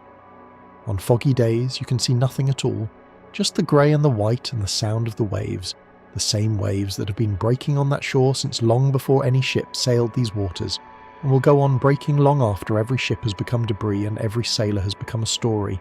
The memorial does not mention the ghost lifeboat. It does not need to. The stories circulate on their own, told in taverns and fishing camps and around fires along the coast, told to tourists who want a thrill, and to children who need to understand why this place is different from other places. The stories are part of the coast now, woven into its identity, inseparable from the fog and the rocks and the endless patient sea, and on certain nights when the conditions are right, when the fog is thick and the water is calm and the moon is hidden, there are still people who claim to see it, a shape in the grey, a boat drifting. Figures aboard, motionless, patient, waiting for something that will never come. The skeptics say it is nothing. The believers say it is a sign. The coast says nothing at all. It simply keeps its secrets, as it always has, as it always will. 136 dead. The number stays the same no matter how many times you count it. The women are still gone. All of them. The children are still gone. All of them. Captain Johnson is still gone, standing on his bridge until the end, going down with a ship that should never have been there in the first place. The passengers who trusted the lifeboats are still gone. The passengers who trusted the rigging are still gone. They're all gone, every one of them, and the sea has not returned them. But the people who watched from the cliff, they endured a different kind of ending. They lived. They went home. They resumed their ordinary lives, their lighthouse duties, their fishing trips, their quiet existence along a coast that was beautiful and deadly in equal measure. And they carried with them the knowledge of what it meant to be helpless, to be present for a tragedy they could not prevent, to stand in the right place at the right time with the will and the strength and the courage to help, and find that none of it mattered. The rescuers who could not rescue, the witnesses who could only witness, the singers who could only sing. Philip Dakin never forgot the sound of those hymns rising from the rigging, the voices that answered him across the impossible distance, the communion of the helpless with the doomed. He heard those voices for the rest of his life. He heard them when the fog came in and the sea turned grey. He heard them when he climbed the stairs to light the lamp that might, if he was lucky, if everything went right, keep some other ship from meeting the Valencia's fate. He heard them in his sleep, thin and broken, rising and falling with the rhythm of the waves. And in the hearing, perhaps, there was a kind of rescue after all, not of the bodies, which were lost, not of the lives, which were ended, but of the memory, which persisted. The Valencia's dead were not forgotten. They were sung to at the end by people who could do nothing else, and they were remembered afterward by people who could not stop remembering. That is what the rescuers gave them. That is all the rescuers could give them. It was not enough to save anyone. It was barely enough to matter, but it was what they had, and they gave it anyway, standing on the cliff in the rain, watching the waves take everything, refusing to look away. The rain stopped sometime before dawn on the second day, but nobody on the cliff noticed. They were beyond noticing weather. They were beyond noticing much of anything except the shrinking cluster of figures in the rigging and the relentless mathematics of the waves. Each swell that broke across the Valencia's tilted deck seemed to pause, to gather itself, to consider, and then it would recede, and someone would be gone, not dramatically, not with a cry that carried to shore, simply gone as if they had never been there at all, as if the sea had edited them out of existence with the casual efficiency of a clerk crossing a name from a ledger. Tom Brown was one of the men on the cliff that second morning. He was not a lighthouse keeper like Dakin, not an official of any kind. He was a lineman for the telegraph company, and he had come to the coast on business that had nothing to do with shipwrecks. But the news had travelled faster than he had, racing along the very wires he was trained to maintain, and by the time he reached the settlement at Bamfield, the Valencia was already dying. He joined the others on the cliff because there was nothing else to do, because staying indoors while people died within sight seemed like a kind of murder in itself, because he was young and strong and believed in some part of himself that had not yet been broken, that there must be something a young and strong man could do. There was nothing. He stood with the others and watched. He helped hold the ropes that went nowhere. He shouted encouragement that nobody could hear. And as the hours passed and the figures in the rigging grew fewer, he felt something happening inside him that he would never be able to name, a kind of hollowing out, as if the helplessness were physically removing parts of him that would never grow back. Years later, when he was an old man with grandchildren who had never seen the ocean, he would try to explain it to them. He would tell them about the distance that was so short and so infinite. He would tell them about the sound of the waves, how they made a kind of music that was beautiful and terrible at the same time. He would tell them about the cold, how it seeped into your bones even though you were dry and safe and standing on solid ground. But he could never tell them about the faces he could see across the water, turned toward the cliff, watching the rescuers who could not rescue them.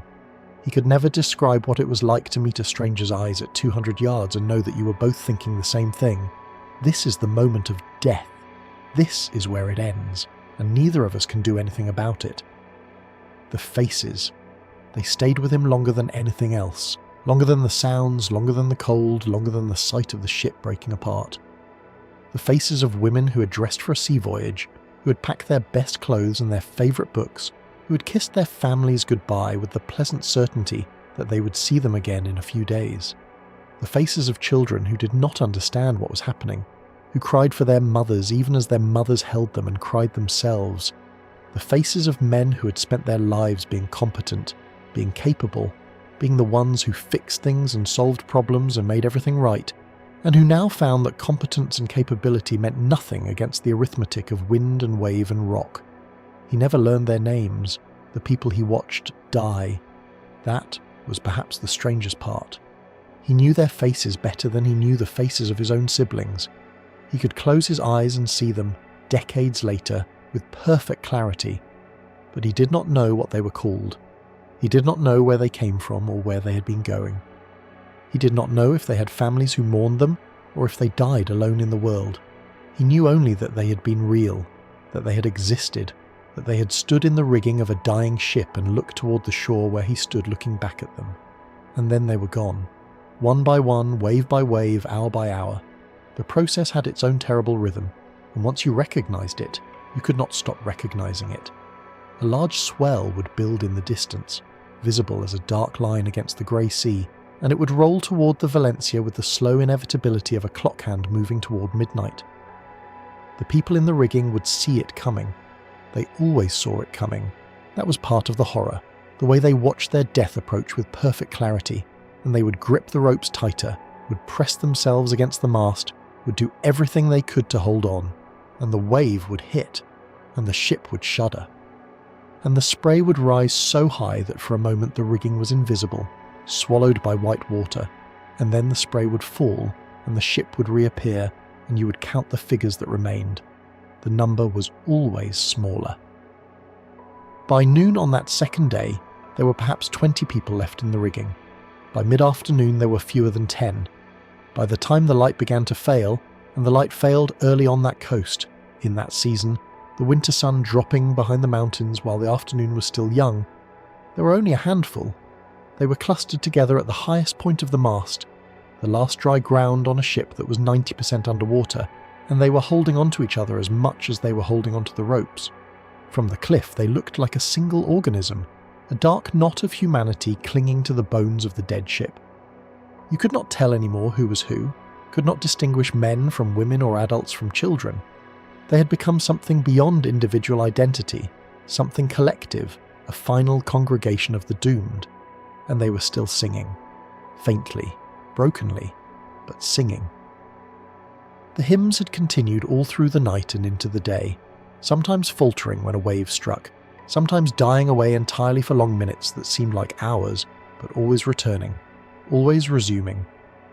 As if the singing itself was a form of holding on, a way of maintaining some connection to the world of the living, even as the world of the living receded beyond reach.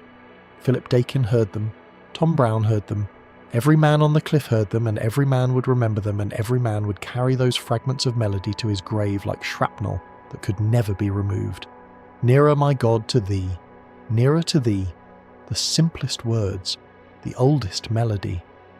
A hymn that had been sung at deathbeds and funerals for generations, that had comforted the dying and the bereaved across 1,000 different endings, but never like this, never from the rigging of a wrecked ship, never across 200 yards of impossible water, never by voices that grew fewer with every verse.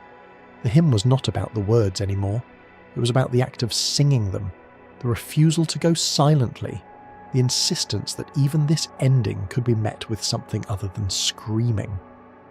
The rescue ship Queen had arrived sometime during the morning. She was a large vessel, well equipped, crewed by experienced mariners who knew these waters. Her captain had pushed as close to the reef as he dared, looking for any angle of approach that might allow him to reach the survivors. He found none. The same rocks that had killed the Valencia would kill the Queen if she came any closer. The same currents that had smashed the lifeboats would smash any small boat he sent. He could see the people in the rigging, he could count them, he could do nothing to save them. He tried anyway. A boat was lowered, crewed by volunteers who understood that they were probably rowing toward their own deaths. They pulled hard against the current, fighting for every yard, their oars bending under the strain. From the cliff, the watchers could see them making progress, could see them inching closer to the wreck, could feel a kind of impossible hope building in their chests. Maybe this time, maybe somehow. Maybe the arithmetic would be different for these men with their strong backs and their determination. The current took them, not dramatically, not with any visible violence. One moment they were making progress, and the next moment they were being carried sideways, away from the wreck, toward a different section of reef where the waves were breaking with particular fury. The rowers tried to correct, tried to fight back to their original course, but the sea had made its decision. Within minutes they were 100 yards from where they needed to be, and within an hour they were back alongside the Queen, exhausted and empty-handed, having accomplished nothing but the demonstration of what everyone already knew.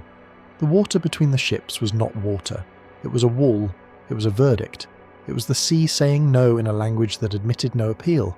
The people in the rigging had watched the attempt. They had seen the boat lowered. They had seen it row toward them. They had felt, perhaps for a few minutes, the wild, irrational surge of a hope that comes when rescue seems possible. And then they had seen the boat carried away, had watched it shrink in the distance, had understood that they would not be saved.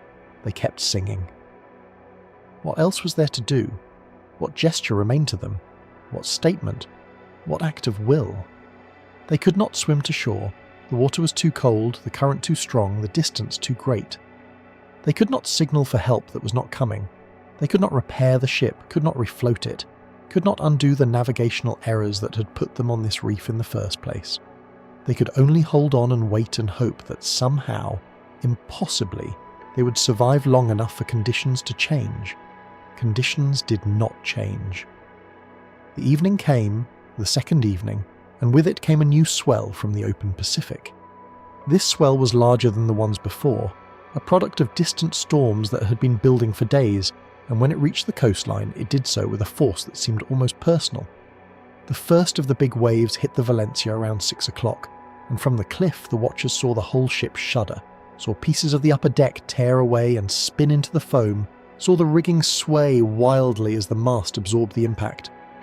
When the spray cleared, the cluster of survivors was smaller. The second wave came 10 minutes later. The third came 5 minutes after that. The interval was shortening, the swells stacking up on each other, and each one did more damage than the last. The Valencia was being dismantled in real time, disassembled by the sea, reduced from ship to wreckage to debris to nothing at all. Tom Brown watched until he could not watch anymore. He turned away, walked a few paces inland, and vomited into the undergrowth. He was not ashamed. Others had done the same. The body has its limits, even when the will does not, and watching people die has a way of finding those limits and pressing against them until something gives. When he turned back, there were 2 figures left in the rigging. 2, out of all the people who had been clinging there at dawn, out of all the women and children and crewmen who had trusted the ropes and the mast in the stubborn hope that morning would bring salvation. 2 figures, huddled together at the top of what remained of the mast, their outlines barely visible against the darkening sky. No one on the cliff could tell who they were. No one ever found out. They were just 2 shapes, 2 silhouettes, 2 final representatives of the 136 who had already died and the handful who were about to join them. They held on to each other as the waves continued to build, and from the distance it looked almost like an embrace, almost like comfort, almost like something tender happening in the middle of all that violence. The wave that took them was not the largest of the evening. It was not particularly remarkable in any way, just another swell in an endless series, just another iteration of the same pattern that had been repeating for 2 days. But it was the one that mattered. It struck the Valencia from the port side, caught the wreckage at a bad angle, and when it receded, the mast was gone. The rigging was gone. The 2 figures were gone. The Valencia was empty. From the cliff, the watchers stared at the place where the ship had been. The hull was still visible, or parts of it, a dark shape in the water that would continue to break apart over the coming days and weeks. But the human presence was ended. The voices were silent. The hymns were finished. There was no one left to rescue, and there never had been. Not really, not in any way that mattered. Philip Dakin did not move for a long time. He stood at the edge of the cliff as the last light faded, stood there as the stars came out and the waves continued their patient work, stood there as his colleagues tried to persuade him to come inside, to eat something, to rest. He could not explain to them why leaving felt impossible. He could not articulate the bond that had formed between himself and the people he had watched die, the invisible thread that connected those who had sung to those who had listened. He had heard their voices. He had answered them. He had been the only response they got from the shore, the only proof that someone was there, that someone was witnessing that their deaths were not happening in complete isolation. And now they were gone, and the connection was broken, and he was still alive. and the asymmetry of it felt like a kind of injury that he did not know how to heal. This was the particular cruelty of the Valencia disaster, the thing that set it apart from other wrecks along that merciless coast. There had been witnesses. There had been rescuers standing ready, equipped and willing and desperate to help. The people on the ship had been able to see the shore, had been able to see the figures gathered there, had been able to hear the shouts of encouragement and presumably to understand that help was trying to reach them, and none of it had mattered. The distance was too great, the water was too fierce, the arithmetic was absolute. In most disasters, there is at least the comfort of invisibility. The people who die do so unseen, out of sight of those who might have helped them, and the survivors and the responders can tell themselves that if only they had known, if only they had been there, things might have been different. The Valencia allowed no such comfort. The rescuers had known, the rescuers had been there, and things were not different. The knowing made no difference, the being there made no difference. The will and the strength and the courage made no difference at all. It was a lesson that none of them wanted to learn. The lesson was, sometimes you cannot help. Sometimes you can do everything right, can be in the right place with the right equipment and the right intentions, and it still does not matter. The world does not always reward effort. The sea does not always respect courage. There are situations that admit no solution, disasters that permit no rescue, endings that cannot be prevented no matter how much you want to prevent them. The men who stood on that cliff in January of 1906 had believed, most of them, in a universe that made sense. They had believed that hard work was rewarded and good intentions mattered, and courage could move mountains. They had believed that the strong protected the weak, that help arrived when help was needed, that the basic decency of human beings counted for something in the great accounting of existence. The Valencia taught them otherwise. It did not teach them to stop believing in those things entirely. That would have been easier in a way. A complete loss of faith can be its own kind of shelter, a cynicism that protects against disappointment because it expects nothing. What the Valencia taught them was subtler and more corrosive. It taught them that their beliefs were true sometimes, that the universe made sense mostly, that courage and decency mattered usually. It taught them that there were exceptions. It taught them that they would never know, going forward, whether they were in a situation where their efforts would matter, or in a situation where nothing would help at all. This is what the rescuers carried away from the cliff. This is what they lived with for the rest of their lives. Not guilt exactly, because guilt implies that you could have done something and chose not to. Not grief exactly, because grief implies a personal loss, a connection that existed before the tragedy began. Something else, something harder to name, a knowledge of helplessness that had been demonstrated to them in the most vivid possible way, that had been burned into their memory with an intensity that ordinary experience could never match. When Philip Dakin finally left the cliff, hours after the last survivor was taken by the waves, he did not go home. He went to the lighthouse and climbed the stairs and lit the lamp, even though his shift had ended hours ago, even though another keeper was supposed to be on duty. He could not explain why. He simply knew that he needed to be up there, in the light, doing the one thing that might prevent another ship from meeting the Valencia's fate. He stayed at his post until dawn, and when the dawn came, pale and cold over the graveyard of the Pacific, he saw something that he would remember for the rest of his life, something that became part of the Valencia legend, part of the story that would be told for generations. Bodies were coming ashore. They washed up on the beaches below the cliff, dozens of them, tumbled by the surf into the sand and the rocks. They came in waves, literally each swell depositing more of them, as if the sea had decided that it was finished with them now, that it had taken what it wanted and was returning the rest. They were still dressed in the clothes they had been wearing when the ship went down, still wearing the life jackets that had not saved them, still bearing the marks of 2 days in the water. The recovery would take weeks. The bodies would be collected, transported, identified when possible, buried when not. The inquests would be held, the blame would be assigned, the reports would be filed. The machinery of civilization would grind into motion, doing the work that civilization does after a disaster, counting the dead, explaining the failure, promising that it would never happen again. But that morning, in the first light, there was only Philip Dakin standing at the top of the lighthouse, looking down at the bodies on the beach. There was only the knowledge that they had been alive 36 hours ago, that he had heard them singing, that they had looked toward the cliff and seen him standing there and believed, perhaps, that help was coming. Help had not come. The sea had taken them, one by one and then all at once, and now it was giving them back, not as people but as cargo, as wreckage, as one more thing to be cleared from the shore. He watched the recovery crews begin to gather, watched them move among the bodies with the careful efficiency of people who have done this before. He watched, and he remembered, and he knew that he would never stop remembering. The Valencia was dead.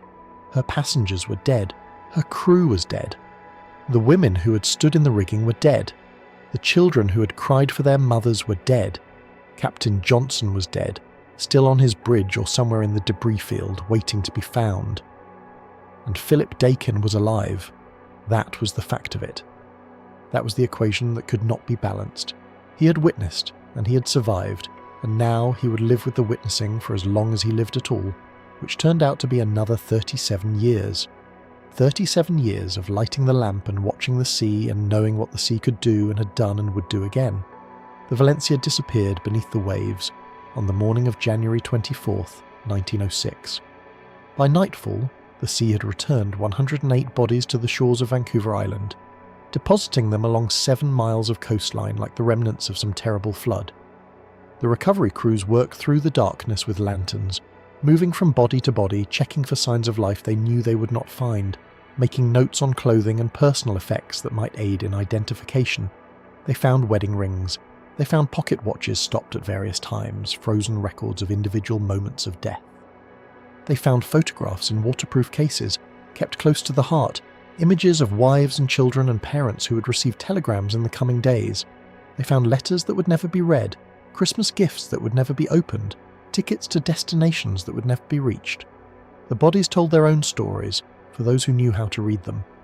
The coroners who examined them noted the marks of the wreck on flesh and bone, bruises from being thrown against the ship's structure, broken limbs from the collapse of the rigging, and on some of them, the marks of the ropes that had held them in place, that had been meant to save them, but had instead held them prisoner while the sea came to claim them. The women were identified by their clothing, by the jewellery they wore, by the distinctive items they had carried with them from San Francisco. The men were identified by their papers, when papers could be found, by the contents of their pockets, by the tattoos on their arms that identified them as sailors who had travelled the world. The children were the hardest to identify. Children carry less of the world's documentation. Children are known by their families, and when their families have drowned beside them, there is often no one left who can say with certainty who they were. 17 of the bodies recovered that first day were never identified. They would be buried in mass graves, their headstones marked only with the date of the disaster and the words, "Unknown victim of the Valencia wreck." They rest there still, in the small cemetery at Bamfield, in the larger cemetery at Victoria, in scattered plots along the coast where local communities took responsibility for the dead that the sea delivered to their shores. Their names were lost when the Valencia went down, lost when the last person who knew them slipped beneath the waves, lost in the great forgetting that follows every maritime disaster. We will never know who they were. We know only that they were people, that they had lives and families and plans for the future, that they boarded a ship in San Francisco expecting to arrive in Seattle, and that they never arrived anywhere at all. The formal investigation began almost immediately. In an age before aviation safety boards and black box recorders, maritime inquiries were conducted by inspectors appointed by the Steamboat Inspection Service, men who had the authority to interview witnesses, examine evidence, and make recommendations that might or might not be followed. The Valencia inquiry was led by a panel of 3 inspectors, and they began taking testimony on January 27th, 3 days after the wreck. They worked fast because they had to work fast. Witnesses would scatter, memories would fade, and the pressure from the public and the press demanded answers now, not in 6 months when a thorough investigation could be completed. The newspapers were already full of accusations. The Pacific Coast Steamship Company was blamed for sending an unseaworthy vessel to sea. Captain Johnson was blamed for the navigational error that put the ship on the rocks. The rescue vessels were blamed for failing to save anyone who remained on the wreck.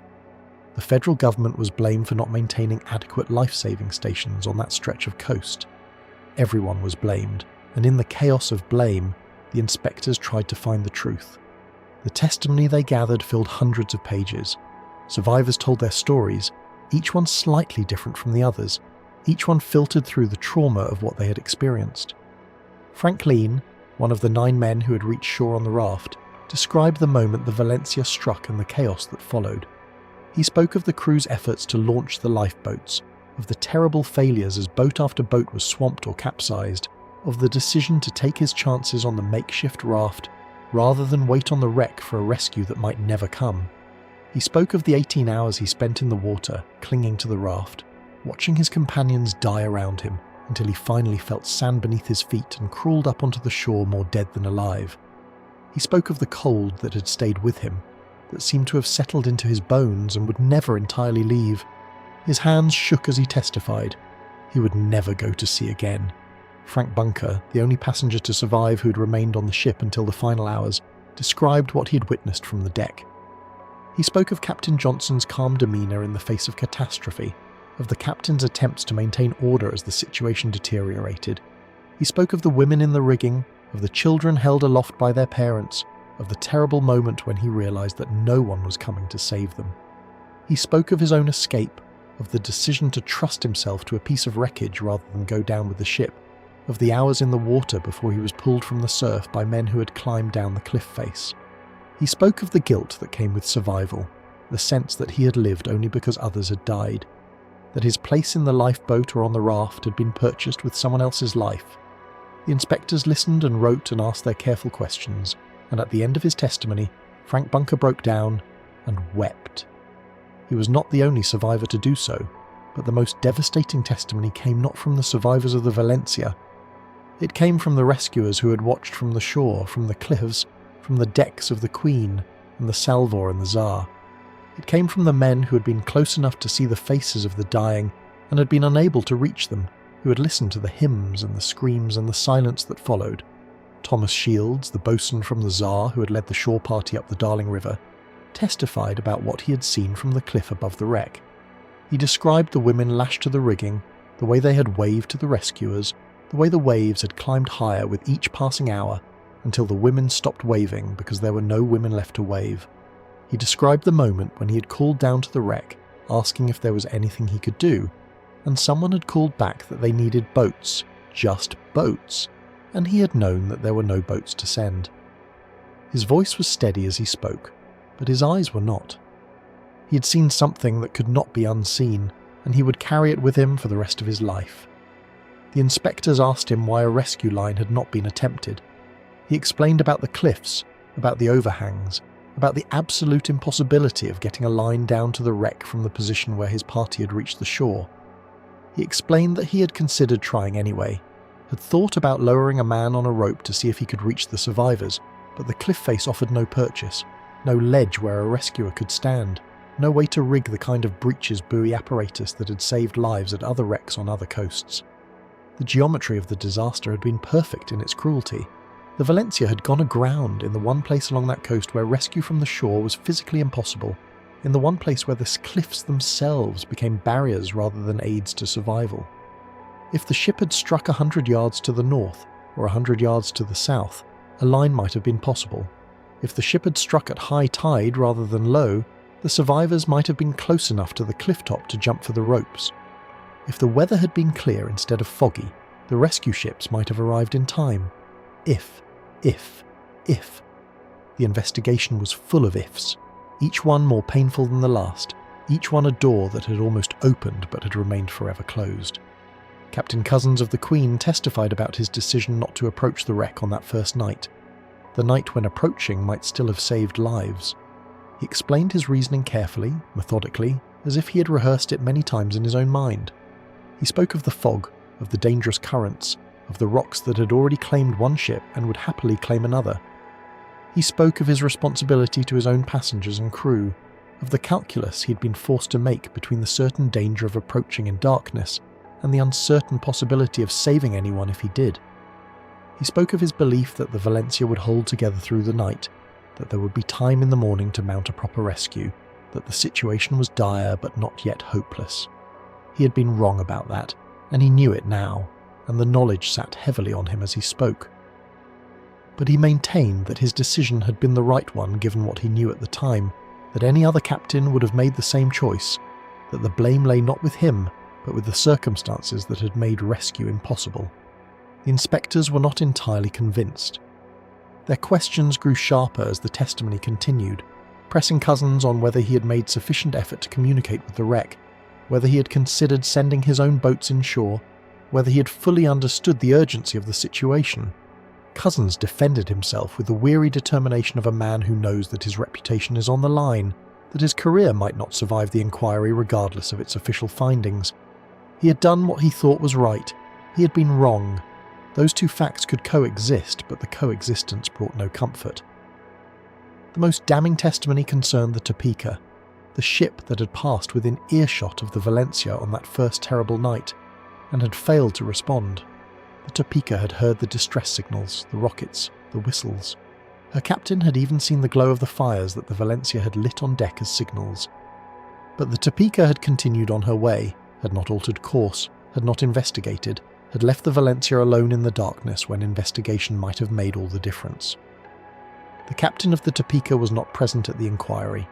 He had been called to testify but had declined to appear, citing scheduling conflicts that everyone understood were simply an excuse to avoid the questions that would be asked. The inspectors noted his absence in their report, and the silence where his testimony should have been spoke louder than any words he might have offered. By the time the inquiry concluded in early February, a picture had emerged of a disaster that was not caused by any single failure, but by a cascade of failures, each one compounding the last, each one closing off escape routes that might otherwise have remained open. Captain Johnson's navigational error had put the ship on the rocks, but navigational errors happened frequently on that coast, and most ships that struck the rocks did not lose all but 37 of their passengers and crew. The failure of the lifeboats had been catastrophic, but lifeboats sometimes failed, and there should have been other means of rescue available. The fog had hidden the wreck from the rescue ships, but fog was common on that coast, and the rescue apparatus should have been able to cope with it. The cliffs had prevented rescue from the shore, but the cliffs had always been there, and the government should have established life-saving stations and emergency trails that could have reached the wreck in time. The inquiry's final report was a document of carefully calibrated blame, distributing responsibility across a dozen different actors while stopping short of the kind of wholesale condemnation that might have resulted in criminal charges or corporate collapse. Captain Johnson was found to have made errors of judgment, but he had also demonstrated courage in the face of disaster and had gone down with his ship in the finest traditions of the maritime service. The Pacific Coast Steamship Company was found to have operated the Valencia in a seaworthy condition, though questions were raised about the adequacy of her life-saving equipment.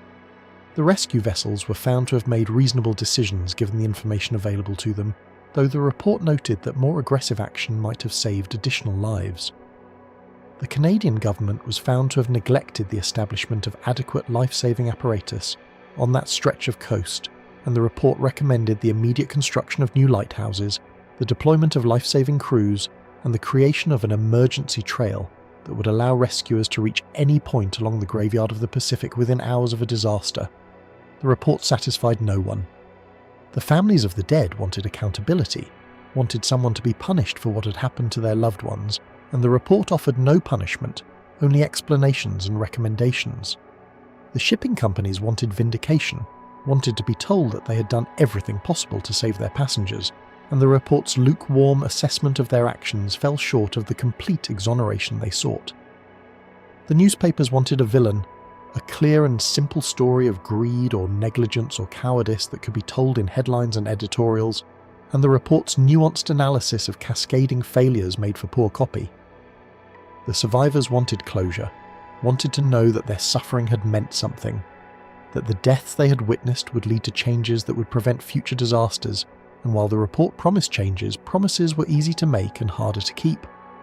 The most significant change came not from the government or the shipping companies, but from the people who lived along the coast, the lighthouse keepers and fishermen and settlers who had watched the Valencia disaster unfold and had sworn that nothing like it would ever happen again. Within months of the wreck, a group of local residents had begun construction of what they called the Dominion Life-Saving Trail, a path cut through the forest that would allow rescuers to reach the coast at multiple points, equipped with shelters stocked with food and blankets and medical supplies. The trail was rough and dangerous, climbing over cliffs and crossing streams that flooded with every winter rain, but it was something, a physical manifestation of the promise that help would come faster next time. The trail would save lives in the years to come, lives that would have been lost if the Valencia had never happened, if the memory of those women in the rigging had not haunted the dreams of everyone who had seen them. But the changes could not bring back the dead. The changes could not restore the families that had been shattered, the children who had lost parents, the wives who had lost husbands, the parents who had lost children.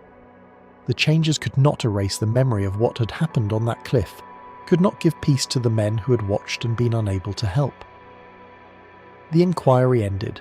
The newspapers moved on to other stories. The shipping companies resumed their schedules, and life continued as life always continues.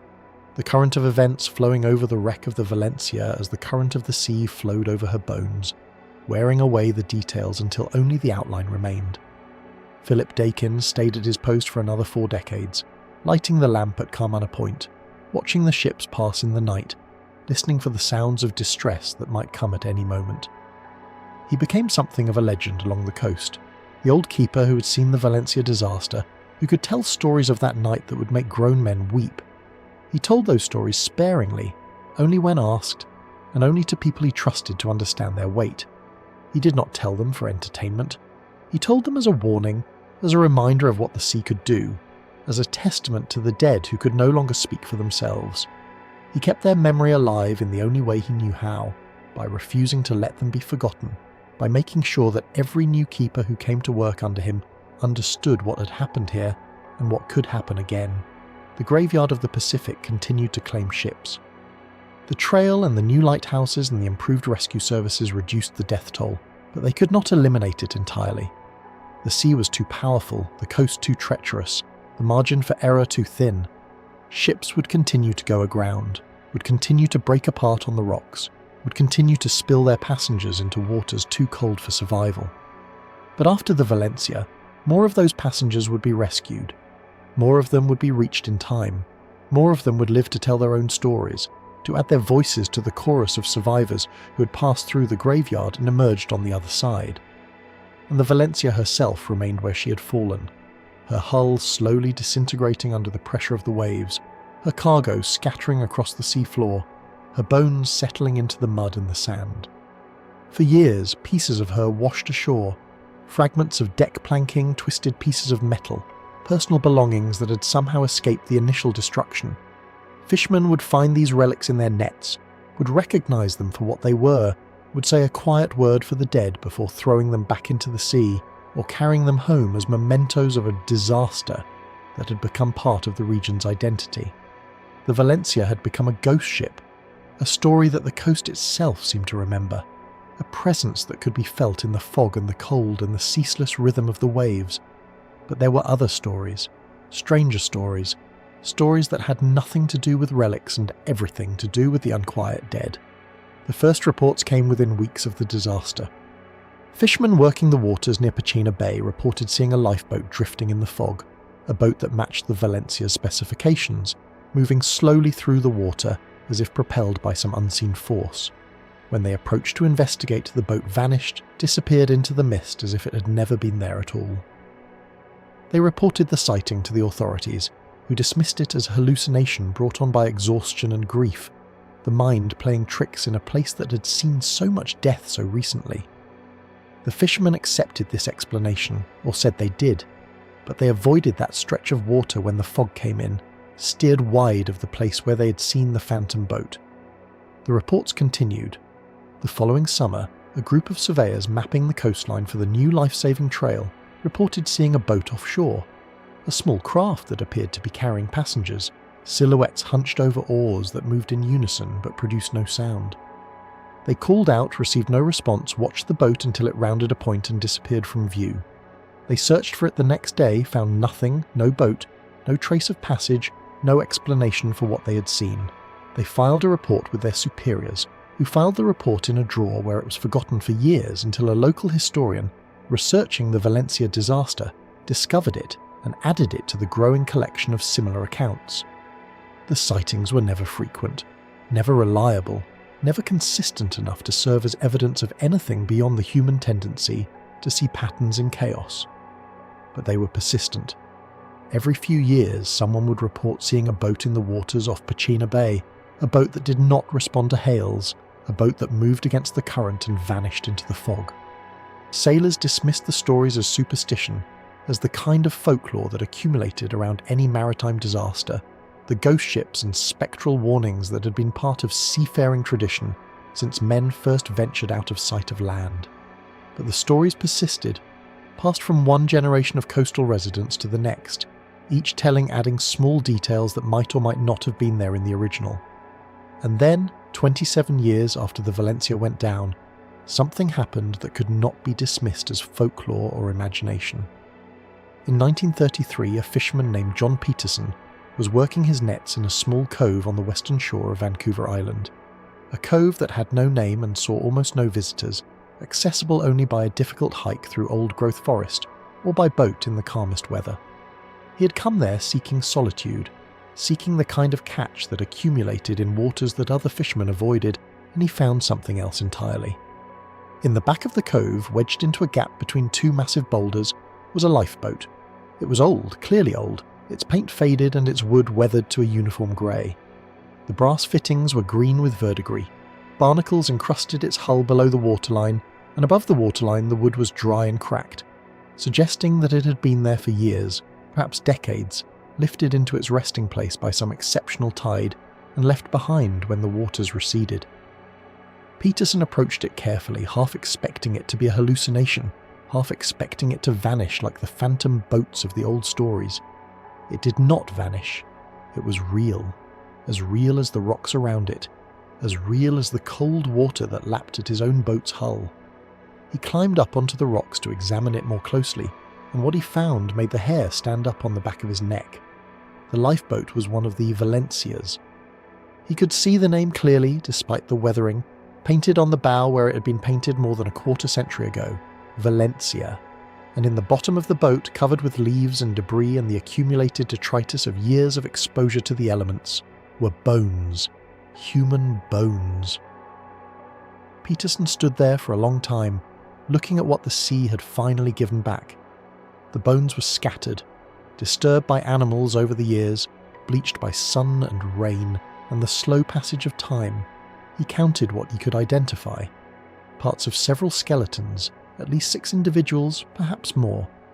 The skulls were missing, likely carried off by scavengers, but the long bones remained, the ribs, the vertebrae, the small bones of hands and feet that had once gripped oars and rope and each other in the final hours of their lives.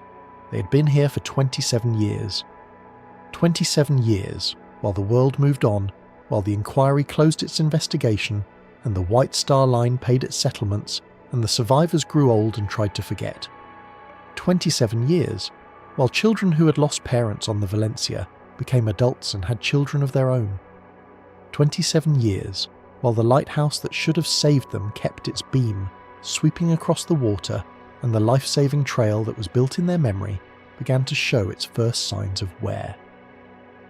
Peterson was not a superstitious man.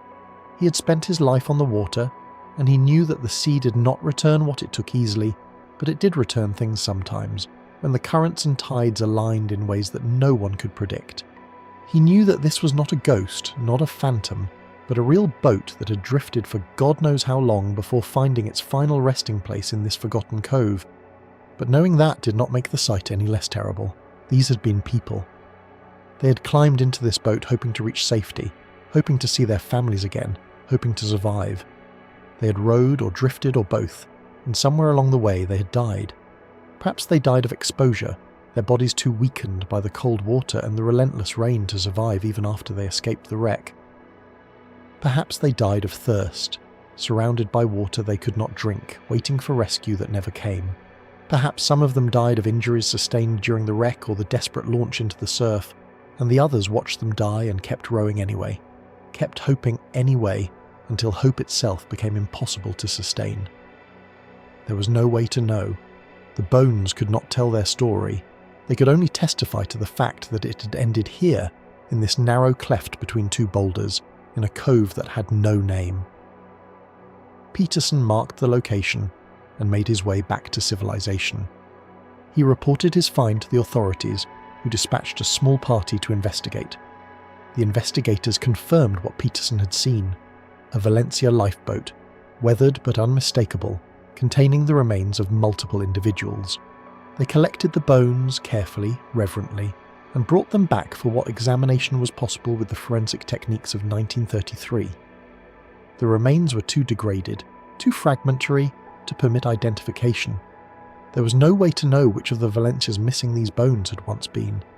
The victims were buried in a common grave, unmarked except for a small notation in the records of the investigation, another footnote in a disaster that had already generated more footnotes than most people cared to read. But the discovery answered one question that had haunted the coast for nearly 3 decades. The lifeboats had not simply vanished. They had not been swallowed by some impossible current, transported to some unreachable realm beyond human understanding. At least one of them had made it free of the immediate disaster site, had drifted or been rowed some distance along the coast, had found its way into a cove where it remained hidden until chance and solitude brought a fisherman to the right place at the right time. The phantom boat that sailors had been seeing for years might have been this very lifeboat, glimpsed in the fog before it completed its final journey to the cove. Or the phantom boat might have been something else entirely, a trick of light and fog and guilt, a way for the living to keep seeing what they could not forget. The discovery of the real boat did not end the sightings. If anything, it seemed to intensify them, as if the coast itself was reminding everyone who passed that these waters had taken something they would never fully give back. The bones were buried, but the questions they raised were not. How long had the people in that lifeboat survived? Had they been conscious when the boat drifted into the cove, or had they already died, their hands frozen on the oars, their bodies upright only because of the way they had wedged themselves into the rowing positions? Had they seen land, seen the cliffs, seen perhaps even the figures of potential rescuers, and been unable to reach them? Had they called out and heard only the wind and the surf in reply? There was no way to know. The bones kept their secrets, as bones always do. But the fact of their existence, the fact that they had been found at all after so many years, felt like something more than mere chance. It felt like a message, though no one could agree on what the message said. For the people of the coast, the discovery was both a relief and a reopening of old wounds. The Valencia disaster had never really ended for them. It had simply receded year by year into the background of daily life, a tragedy that everyone knew about but no one wanted to discuss. The discovery of the lifeboat brought it all back to the surface, all the questions that had never been answered, all the guilt that had never been absolved. The men who had stood on the cliffs in 1906, the ones who were still alive in 1933, found themselves remembering things they had spent decades trying to forget. The sounds that had carried across the water, the voices calling for help that could not be given, the small figures in the rigging growing smaller as the hours passed, until they were gone entirely and the rigging was empty and the waves rolled on as if nothing had happened. Some of those men were interviewed after the discovery, asked to share their memories for newspaper articles commemorating the find. Most declined. A few spoke briefly, haltingly, of what they had seen and heard, and then asked not to be contacted again. One old man, who had been in his 20s in 1906 and was now approaching 70, said something that the reporter found strange enough to include in his article, despite not fully understanding it. "We didn't save them," the old man said. "We couldn't save them, but we couldn't stop watching either. We watched until there was nothing left to watch, and then we kept watching anyway, because looking away felt like leaving them alone. They were never alone those last hours. We were with them the whole time. We just couldn't reach them. It was not an absolution. It was not even an explanation, but it was perhaps the closest thing to a statement of why the disaster had haunted the coast for so long, why the sightings of phantom boats had persisted, why the discovery of the real boat with its cargo of bones felt less like a closure than like a confirmation. The people who had witnessed the Valencia disaster had not simply watched a shipwreck. They had participated in something that they could not name, a kind of communion across an unbridgeable distance, a sharing of suffering that they could witness but not relieve. The passengers and crew of the Valencia had died within sight of land, within earshot of would-be rescuers, and in that dying they had been accompanied by the gaze of people who would spend the rest of their lives wondering if there was something more they could have done. The answer, almost certainly, was no. The cliffs were too high, the surf was too violent, the boats that could have navigated those waters were too far away, and by the time they arrived it was too late. Everything that could have been done was done, and it was not enough, and that insufficiency was not anyone's fault, not really, not in any meaningful sense. But fault is not the same as responsibility, and the people who watched from the cliffs had taken on a responsibility they had never asked for, the responsibility of witness. They had seen what the sea could do to human hope, and they could not unsee it. They had heard voices calling across the water, and they could not unhear them. They had stood at the boundary between the possible and the impossible, and they had learned that the boundary was not where they thought it was, that the impossible was much closer than they had ever imagined, and that sometimes all you could do was stand there and watch and remember. In the years after the disaster, the coast had done what it could to make such tragedies less likely. The Pachena Point lighthouse was built, and its beam could be seen for miles on clear nights, a warning to any ship that strayed too close to the rocks. The West Coast Trail was cut through the forest, providing a path by which rescuers could reach shipwreck survivors and by which survivors could make their way to help. Telegraph lines were strung from station to station, allowing news of a disaster to be communicated within minutes rather than days. Life-saving equipment was stationed at intervals along the coast, and men were trained in its use, and procedures were established for launching rescue operations as quickly as possible. All of this was done in the name of the Valencia's dead, in the hope that their deaths would at least prevent future deaths, that something constructive could be salvaged from the wreckage of that January night. And perhaps it worked. Perhaps ships that would have been wrecked were warned away by the new lighthouse. Perhaps survivors who would have died of exposure were saved by rescuers who reached them via the new trail. Perhaps lives were saved that would otherwise have been lost, and perhaps the dead of the Valencia would have found some comfort in knowing that their deaths had not been entirely in vain. There is no way to count the disasters that do not happen, the tragedies that are averted, the lives that are saved by precautions that seem excessive until the one time they are not. But the people of the coast believed that the Valencia's legacy was not only grief but also vigilance, not only loss but also learning, and they tried to honour that belief by maintaining the systems that had been built in the disaster's wake. The lighthouse still stands. Its original keepers are long dead, their names preserved in logbooks that historians occasionally consult, but the light itself continues to turn, automated now, requiring no human presence to keep its beams sweeping across the water. The West Coast Trail has become a destination for hikers, 75 kilometres of rugged terrain that attracts thousands of visitors every year, most of whom know nothing about the disaster that inspired its construction, and would be surprised to learn that they are walking a path that was built for shipwreck victims. A path that was never meant to be a recreational trail, but rather a lifeline, a last hope for people who had survived the sea only to face the prospect of dying in the forest. The telegraph stations are gone, replaced by radio and satellite communication, and the life-saving equipment has been modernised and relocated, and the coast is safer now than it was in 1906, safer by any measure that matters, and still it is not safe, because the ocean does not become safe, does not forgive, does not forget. Ships still wreck on the coast of Vancouver Island. Not often, not as often as they once did, but often enough to remind anyone who needs reminding that the sea remains what it has always been, indifferent, powerful, and patient. The graveyard of the Pacific has not been emptied of its ghosts. It has simply accumulated new ones, new stories that are told alongside the old, new names that are added to the list of those who ventured out and did not return.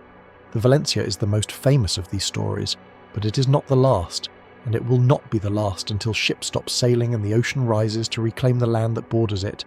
And even then the stories will persist, passed from one generation to the next, each telling shaped by the concerns of its time, but all of them returning to the same essential truth, that the sea takes what it wants, and that those who live beside it must learn to live with that taking.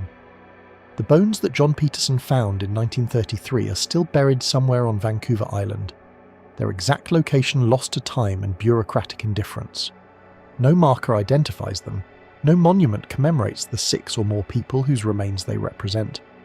They are simply gone, absorbed into the earth of a coast that has absorbed so many others, their identities unknown, their stories untold, their final hours a mystery that will never be solved. But they were people once. They had names and families and plans for the future. They boarded the Valencia expecting to reach Seattle, expecting to continue their lives, expecting that the ship would do what ships were supposed to do and carry them safely across the water. They did not expect to die within sight of land, within earshot of would-be rescuers, their bodies left to the mercies of currents and scavengers for 27 years. No one expects that. And yet it happens, has happened, will happen again, because the sea does not adjust its behaviour to human expectations, and hope is not a navigation instrument. The Valencia herself is still down there, what remains of her, in about 35 metres of water off Pachina Point. Her hull has collapsed, her decks have rotted away, her engines have become home to the creatures that thrive in the darkness of the deep. Divers have visited the site over the years, photographing what little can still be recognised, bringing up artefacts that are now displayed in museums or held in private collections. A porthole, a piece of railing, a section of the brass nameplate that once identified the ship to anyone who came alongside.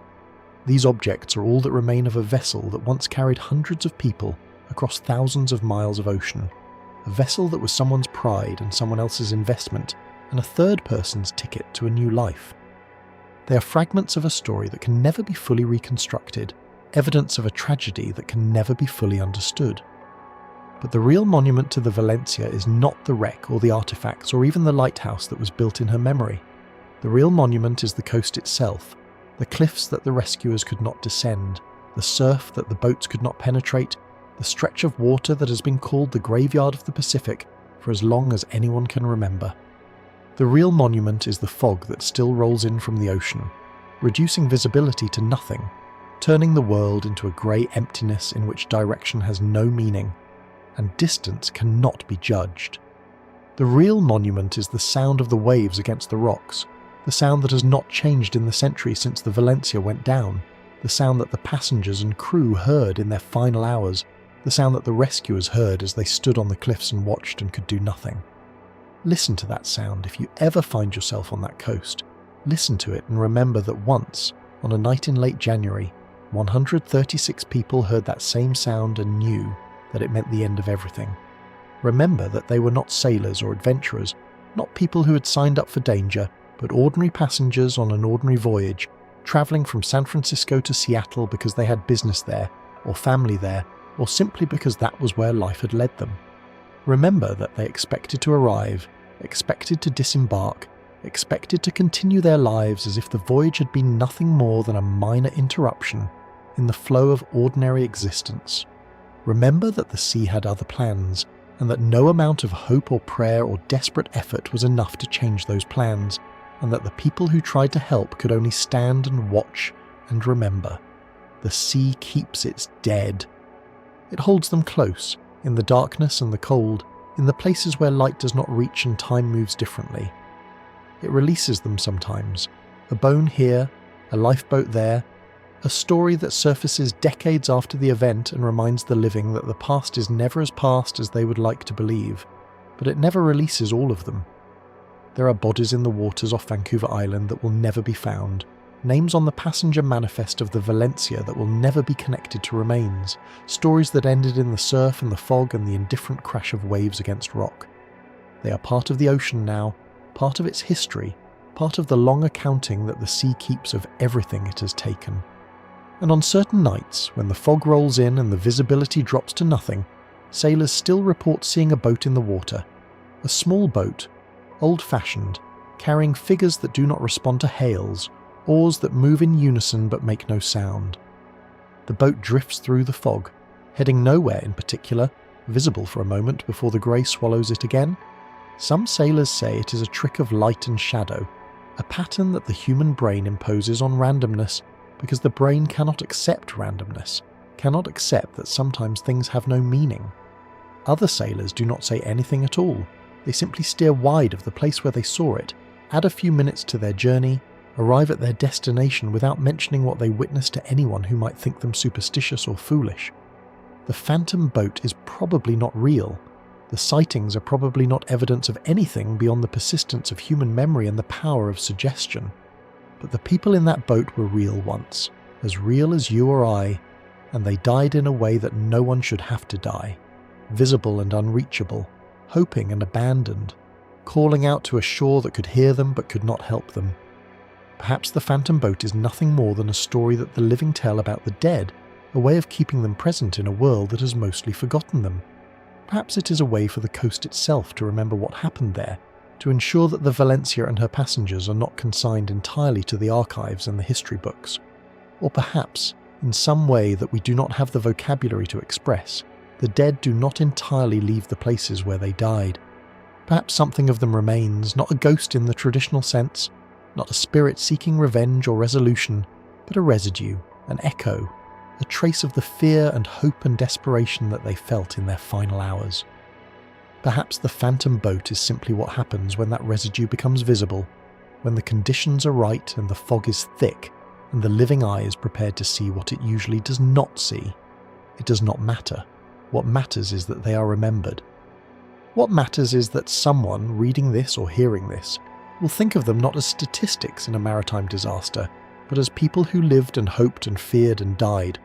What matters is that their deaths, however distant, however obscured by time and tide, still have the power to move us, to remind us of how fragile our own lives are, how contingent our own survival is on circumstances we do not control and cannot predict.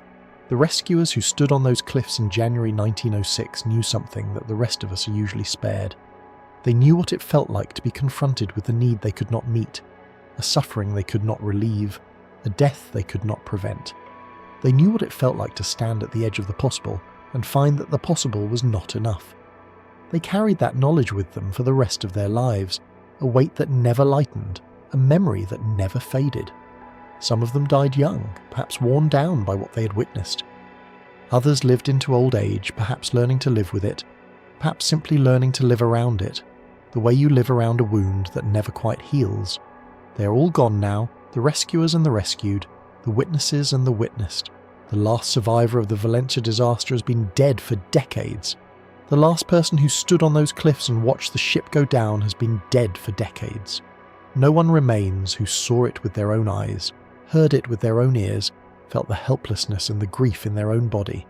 But the story remains, the coast remains, the sea remains, indifferent and patient and eternal, keeping its own counsel, holding its own dead, waiting for the next ship that strays too close to the rocks.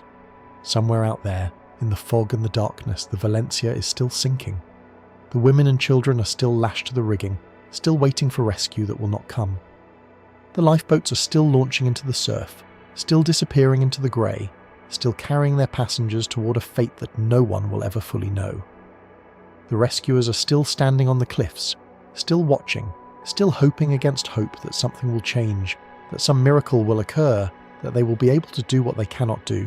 They are still there, frozen in the amber of memory, preserved in the stories that are told and retold along the coast.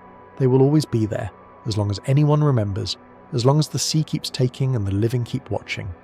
If you have a story about the Valencia, about the passengers or crew, about the rescuers who watched from the cliffs, I want to hear it. Tell it in the comments, share it with others, keep the memory alive, because the sea does not remember. The sea does not grieve. It is up to us, the living, to do the remembering, to do the grieving, to ensure that the dead are not forgotten. They were real people. They had names. And for 2 days they died within sight of land, within earshot of help, while the rescuers stood on the cliffs and watched and